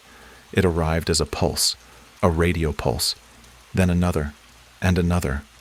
Fast radio bursts, FRBs, have been baffling us for years, flaring for milliseconds from distant galaxies with energies so intense they make the sun look lazy. But those were random, spontaneous, chaotic. This one, however, repeated, perfectly, predictably, with a cadence so regular that clocks on Earth could have synced to it. Every cycle, the same interval, every interval, the same signature. Regularity is a curious thing in astronomy. Stars pulse, yes. Magnetars flare, yes. But to maintain such precision across such distances, through plasma, through gravitational distortions, through cosmic noise, that is rare, almost suspiciously rare. And yet the data was unambiguous. A cosmic beacon, blinking in steady heartbeat-like intervals from a galaxy millions of light-years away. Some scientists proposed that the burst originated from a magnetar with an unusually stable rotation rate. Others suggested binary interactions. But a few, cautious yet unable to ignore the detail, raised the question, could this be the signature of something artificial? Not in the sensational sense of science fiction, but in the strict statistical sense, because nature tends toward chaos, not metronomes. But before the debate could even settle into coherence, the universe offered yet another eyebrow-raising anomaly. A star, not terribly large, not especially close, not previously noteworthy, began shifting its light output. Not in random flickers or slow cycles, but in a repeating pattern with sharp transitions, almost geometric precision. Brightness dropping in intervals, rising in intervals, as though some structure were orbiting it and casting shadows in rhythmic passes. We've seen stars dim before due to dust, due to planets, due to stellar activity. But this wasn't dust. Dust drifts. This wasn't planets. Planets produce smooth curves, not jagged sequences. This wasn't a natural variable star. The precision was wrong. The rhythm was wrong. The symmetry was hauntingly right. Some compared it to the mysterious dimming of Tabby's star years ago, though this pattern was much clearer, much more insistent. Engineers modeled the light curve and found it consistent with large, irregular shapes, none natural, passing periodically between the star and our vantage point. Scientists refused to leap to conclusions, of course. Explanations ranged from fragmented planetary debris trapped in a wildly complex gravitational ballet to previously unknown types of megastructural dust clouds shaped by magnetic fields. But the truth, no single natural explanation fits comfortably. Not yet. What knots all these anomalies together? The interstellar oddity, the reverse tail comet, the periodic FRB, the geometric dimming, isn't the suggestion of anything artificial. It's the reminder that the universe is allowed to be stranger than we assume. That our categories, comet, star, asteroid, signal, are conveniences, not boundaries. And the more we refine our instruments, the more those boundaries dissolve. And well, these anomalies also share something else. They all appeared in the same year humanity sharpened its senses. The same year we stepped onto the moon with heavier machines, listened to gravitational waves whispering across the void, and watched planets take shape inside swirling clouds. It's as though the universe responded to our newfound clarity by revealing puzzles that require not just better tools, but deeper imagination. You see, every anomaly is a question, not a threat, not a confirmation, a question. And questions are the raw material of science. What makes an interstellar object accelerate without outgassing? What kind of comet defies the solar wind? What engine could generate a radio pulse with clockwork regularity? What orbiting structure, not necessarily artificial, simply unknown, could carve such precise shadows into starlight? These aren't just curiosities. They are invitations. And as scientists around the world debated, simulated, argued, recalibrated, and humbly admitted what they did not yet understand, something beautiful happened. The anomalies did not divide the scientific community. They energized it. They made researchers braver. They encouraged questions that once felt too outlandish to ask. Perhaps, that is the greatest gift of such events. Not answers, but courage. The courage to explore the edges of the known without fear of stepping into the unknown. And well, as these mysteries deepened, another truth began to crystallize. The discoveries of this extraordinary year were not isolated. They were cumulative, layered. The interstellar oddities made more sense in the context of the clearer galaxies. The periodic FRBs gained significance in light of the gravitational wave background. The strange star patterns felt different once we understood how early galaxies matured faster than theory allowed. Everything was connected. Everything was pushing us somewhere, toward a new model of the universe, toward a new story of cosmic history, toward a new way of asking what life, matter, and space itself truly are.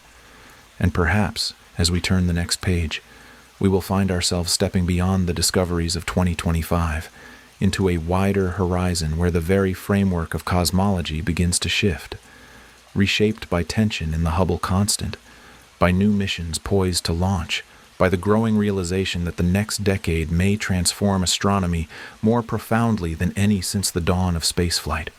Well, you see, when we wandered through those strange cosmic anomalies, the interstellar visitor that bent its path like a whispering question the comet whose tail refused to obey the sun, the star blinking in geometric riddles, the radio burst ticking with the precision of an unseen metronome. There was this gentle sense that the universe wasn't just surprising us anymore. It was preparing us.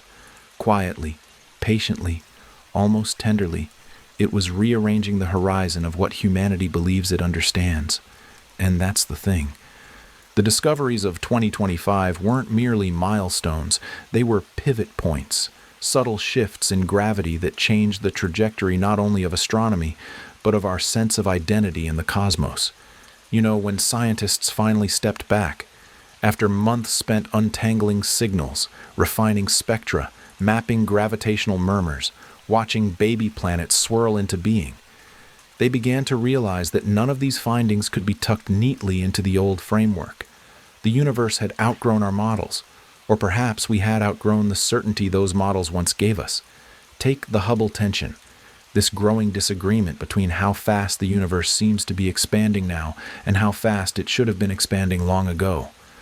In light of everything discovered this year, the tension no longer felt like a mathematical nuisance. It felt like a neon sign flashing beneath the cosmic canopy. The standard model of cosmology must evolve. Maybe dark energy isn't constant. Maybe dark matter behaves differently across time. Maybe the earliest galaxies formed in a universe more dynamic, more erratic, more alive than we imagined.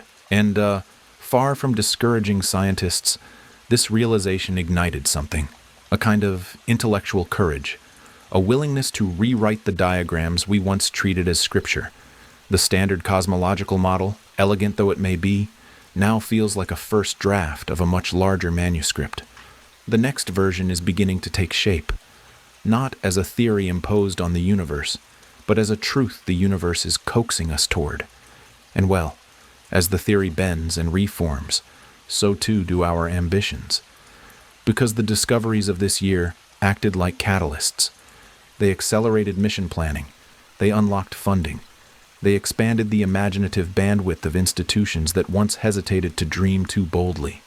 New telescopes, some already under construction, others just now approved, aim to look deeper into cosmic dawn, into the first 100 million years after the Big Bang. Space-based interferometers, more sensitive than any gravitational instrument to date, are being prepared to listen for waves from even earlier eras. Waves from before stars, before galaxies, perhaps even from the earliest murmurs of cosmic inflation. And missions to the outer worlds, Europa, Titan, Enceladus, suddenly feel less like distant aspirations and more like necessary steps in our search for life. Because if the universe can produce biosignature gases on an exoplanet, complex organics on Titan, hydrogen-rich plumes on Europa, and ancient water ice on Mars, then life may not be an anomaly, it may be a theme. You see, the center of gravity in space science has shifted. The major questions no longer orbit around astronomy alone. They now cluster around life, around origins, around the invisible matter that sculpts our galaxies, around the earliest instance of time itself. Researchers speak openly now about focusing the next decade on three great pursuits. The first, discovering life beyond Earth, not as a philosophical curiosity, but as an empirical expectation. The second, decoding the nature of dark matter, whose fingerprints we've traced but whose identity remains in shadow. The third, probing the early universe so deeply that we might finally understand why it unfolds the way it does, why galaxies formed so quickly, why expansion shifts over time, why cosmic structures carry the scars of ancient turbulence. And, in every conference hall, in every lab humming late into the night, in every mission briefing room lit by monitors and half-finished coffee, there is this quiet consensus. The decade from 2026 to 2030 will reshape astronomy more dramatically than any period since humanity first pointed a telescope at the stars. This isn't speculation, it's momentum. New instruments are launching, new models are being drafted, new collaborations between national agencies and private ventures are forming, weaving together the strengths of governments and the agility of industry. The moon is becoming a proving ground. Mars is getting closer in practical terms. And the cosmos, vast, ancient, unknowable cosmos, is beginning to feel for the first time like something we can genuinely map, not metaphorically, but literally. You know, what moves me most about these developments isn't simply the science. It's the way humanity seems to be changing alongside its discoveries. There's a shift happening, a broadening of perspective, a softening of old boundaries.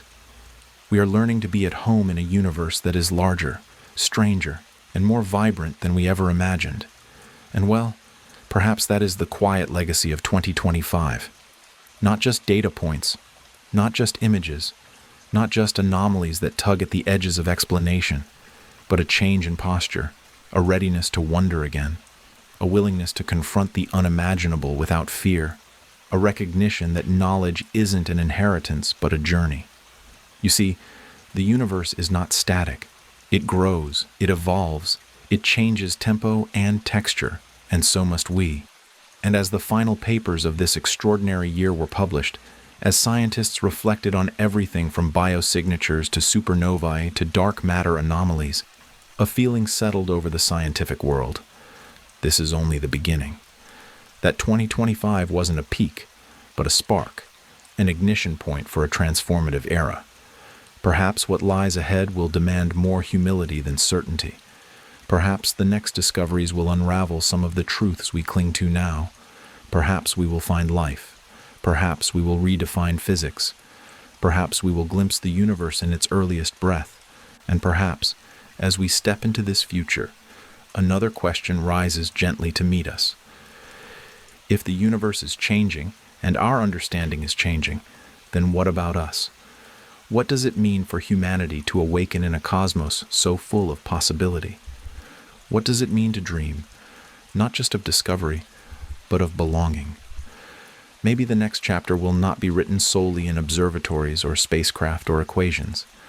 Maybe it will be written in us, in how we choose to move through a universe that keeps inviting us deeper, farther, closer to truths that shimmer just beyond reach. Well, you see, after we wandered through the transformation of cosmology itself, after watching our theories bend, soften, and reawaken under the weight of discoveries from 2025, there was this sense that humanity stood on the edge of something vast. Not a cliff exactly, but a shoreline. The tide of knowledge had drawn back, revealing strange shapes in the wet sand, biosignatures on distant worlds, ancient galaxies burning too brightly too soon, murmurs of gravitational waves, dark matter behaving like a creature with its own instincts. And that's the thing. Once you see a shoreline like that, you begin to suspect there is an ocean beyond it. And, in the quiet after the wonder, a new kind of conversation began, not between galaxies and telescopes, but between humanity and its own future. Scientists realized that these discoveries weren't simply answers. They were invitations. Invitations to build better tools, to ask deeper questions, to reimagine our place in the cosmic narrative. And in that realization, a new blueprint started to form, one that would guide the next era of exploration, an era shaped directly by the revelations of 2025. You know, for more than a decade, astronomers debated whether the standard model of cosmology, the framework that describes the expansion, structure, and evolution of the universe, could withstand the mounting tensions in its equations.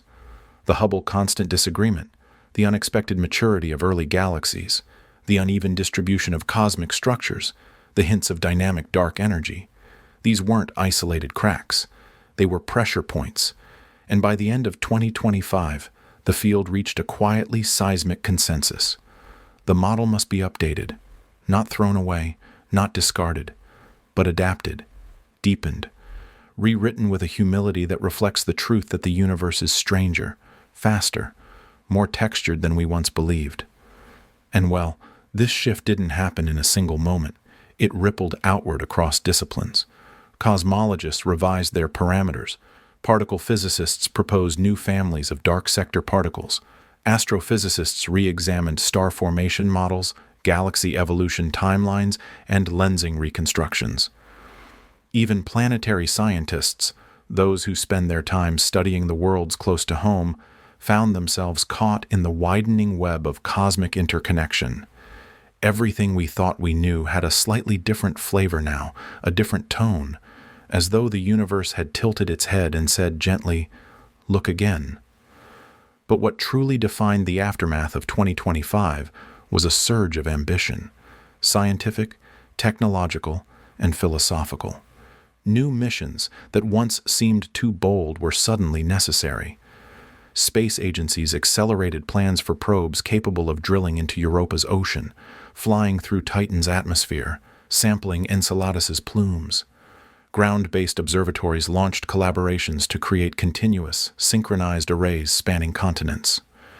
Mission proposals to Mars shifted from exploration to preparation, from visiting a world to settling it, slowly, thoughtfully, sustainably. You see, the discoveries reshaped not only the questions we ask about the universe, but the questions we ask about ourselves. If life might exist on an exoplanet drenched in biosignature gases, or swim in Europa's dark seas, or arise from Titan's alien chemistry, then what does it mean to be alive at all? If dark matter is not a silent ghost but a dynamic, evolving component of the cosmos, what does that tell us about the nature of matter and structure?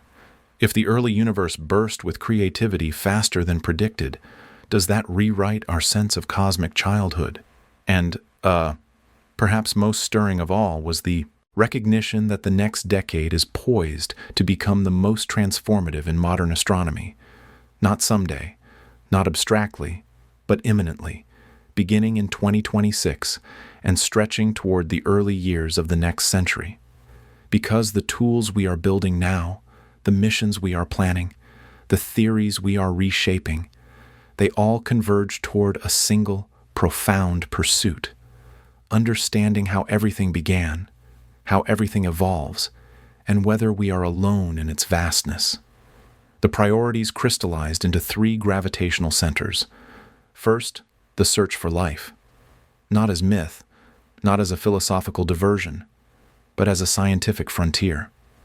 With Europa's hydrogen-rich plumes, Titan's complex organics, equatorial water on Mars, and biosignatures shimmering in the atmosphere of a distant exoplanet, astrobiology is no longer speculative. It is empirical. It is actionable. It is time. Second, the dark universe. Dark matter and dark energy once felt like placeholders, concepts marking our ignorance. But now they feel like living questions. The hints of dark matter's self-interaction, the whispers of its decay, the shifting expansion history of the cosmos, the unevenness of the cosmic web, all of these demand a deeper physics, a physics we have not yet written. Third, the earliest universe. The galaxies that matured too quickly, the gravitational wave background, the merger of primordial black holes, the unusual clustering of early structures. All these breadcrumbs lead us toward a cosmic dawn far wilder than expected. And well, these priorities aren't simply intellectual. They shape policy. They shape budgets. They shape the dreams of students just beginning to touch starlight through their first telescopes. Across nations and space agencies, there is a growing understanding that astronomy is no longer a passive endeavor. It is becoming participatory. It is becoming generational. You know, something quiet but profound is happening in the public imagination as well. People who once saw space as distant now see it as connected to their own lives. The moon is no longer a symbol, it is a destination. Mars is no longer a fantasy.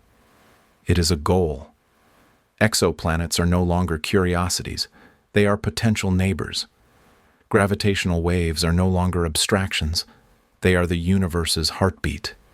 And through all this, a new question rises.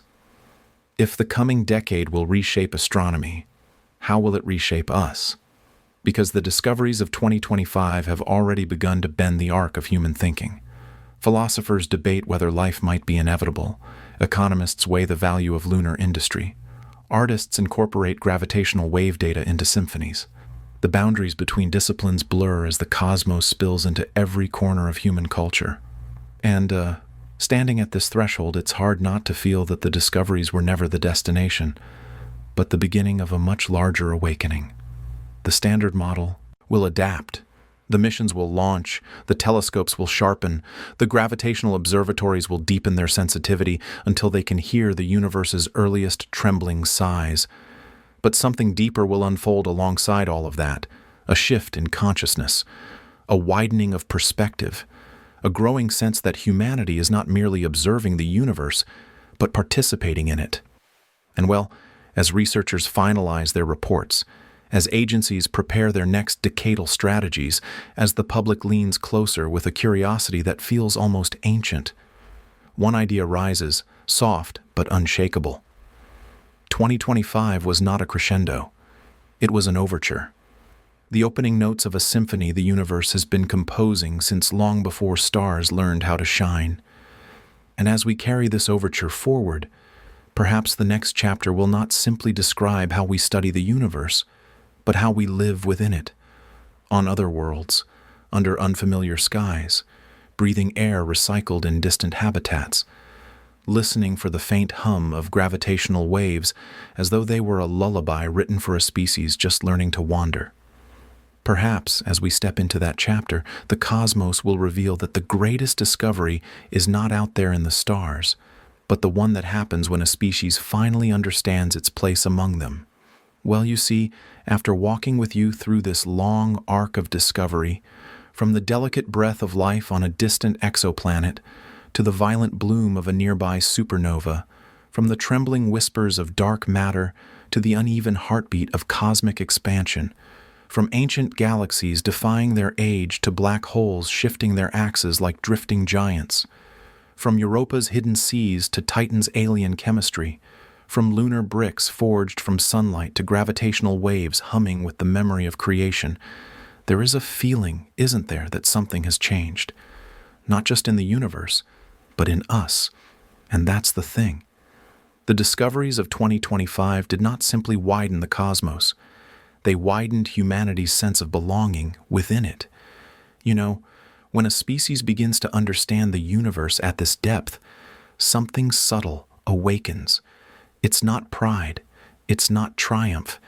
It's a kind of cosmic humility, a softening of the boundaries that once made us feel alone. Because this year showed us that life might not be a rare flicker in the darkness, but a melody the universe enjoys repeating. It showed us that stars die with messages encoded in their ashes, that dark matter moves with intentions we are only beginning to interpret, that the expansion of space itself hums with rhythms older than galaxies. It showed us that worlds nearby are not barren, but full of chemistry, structure, possibility. That our moon is not an endpoint, but the first stepping stone. And, perhaps most beautifully, it showed us that when our tools sharpen, the universe becomes not simpler, but richer, filled with mysteries bold, enough to challenge even our most cherished assumptions. And well, standing here at the end of this extraordinary year, it becomes clear that 2025 wasn't an accumulation of discoveries. It was a transformation, a turning of the cosmic page. For every revelation answered a question we had carried for generations, yet each answer unfolded into deeper questions, as though the universe were inviting us into dialogue rather than lecture. Why do some galaxies grow too quickly? Why does dark energy shift its tempo? Why do gravitational waves carry a memory of ancient turbulence? Why do interstellar visitors traverse our solar system with such peculiar grace? Why do comets hold materials that feel foreign to our own cosmic neighborhood? These questions aren't barriers, they are doorways. You see, the story of discovery is not linear, it is tidal. And this year, the tide turned. The boundaries between fields, cosmology, astrobiology, planetary science, gravitational physics, began to dissolve, revealing a single, interconnected tapestry. We began to understand that the first stars speak to the last, that dark matter governs star birth as much as galaxy motion, that water on Europa echoes chemical signatures on distant worlds, that gravitational waves from primordial black holes might hold clues to the earliest instants of time. Perhaps that interconnectedness is the true discovery of 2025. And, If you pause for a moment, just a breath, you can feel the emotional weight of it. Humanity, for the first time, glimpsed the universe not as a distant spectacle, but as a home with many rooms. A place where life might arise in deep oceans beneath ice, or in chemistry sculpted by methane rain, or on planets lit by unfamiliar suns. A place shaped by forces we cannot yet see, but can now begin to sense. A place where matter dances, collapses, unfurls, remembers. A place vast enough to challenge us, but intimate enough to welcome us, if only we learn how to listen. And well, this understanding has sparked something profound, a shift from exploration as spectacle to exploration as responsibility. If we truly inhabit a universe alive with hidden oceans, ancient galaxies, trembling waves, and evolving physics, then our role is not merely to observe, it is to coexist, to expand our presence carefully, thoughtfully, to build on the moon with reverence for what it teaches us, to journey to Mars not as conquerors, but as caretakers, to explore Europa and Titan not as hunters of proof, but as students of possibility. The discoveries of 2025 remind us that knowledge is not ownership, it is relationship. You know, when the scientific community looked ahead after this year, a feeling of anticipation washed through every discipline. Not anxiety, not haste, but readiness, a sense that we stand at the beginning of the most transformative era in our understanding of the universe and of ourselves.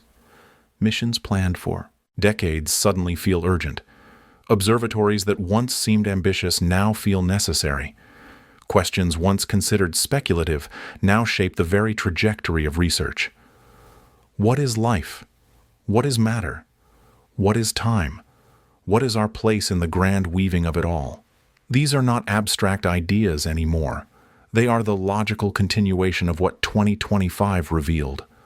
And as we prepare for the next decade, these approaching years that many already describe as the dawn of a new scientific renaissance, we carry with us the emotional imprint of this year's discoveries, a sense of wonder sharpened by evidence, a sense of humility broadened by cosmic scale, a sense of belonging deepened by the realization that the universe is not empty, but expressive, not silent, but symphonic.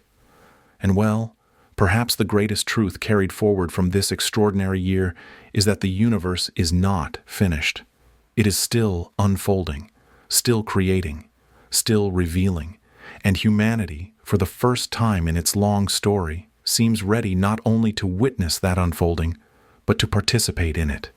You see, the cosmos is vast beyond measure, yet it has made room for us, room to question, room to explore, room to grow. And maybe, just maybe, the discoveries of 2025 were the universe's way of offering us a gentle nudge forward, a cosmic hand on the shoulder saying, "There is more. Keep going."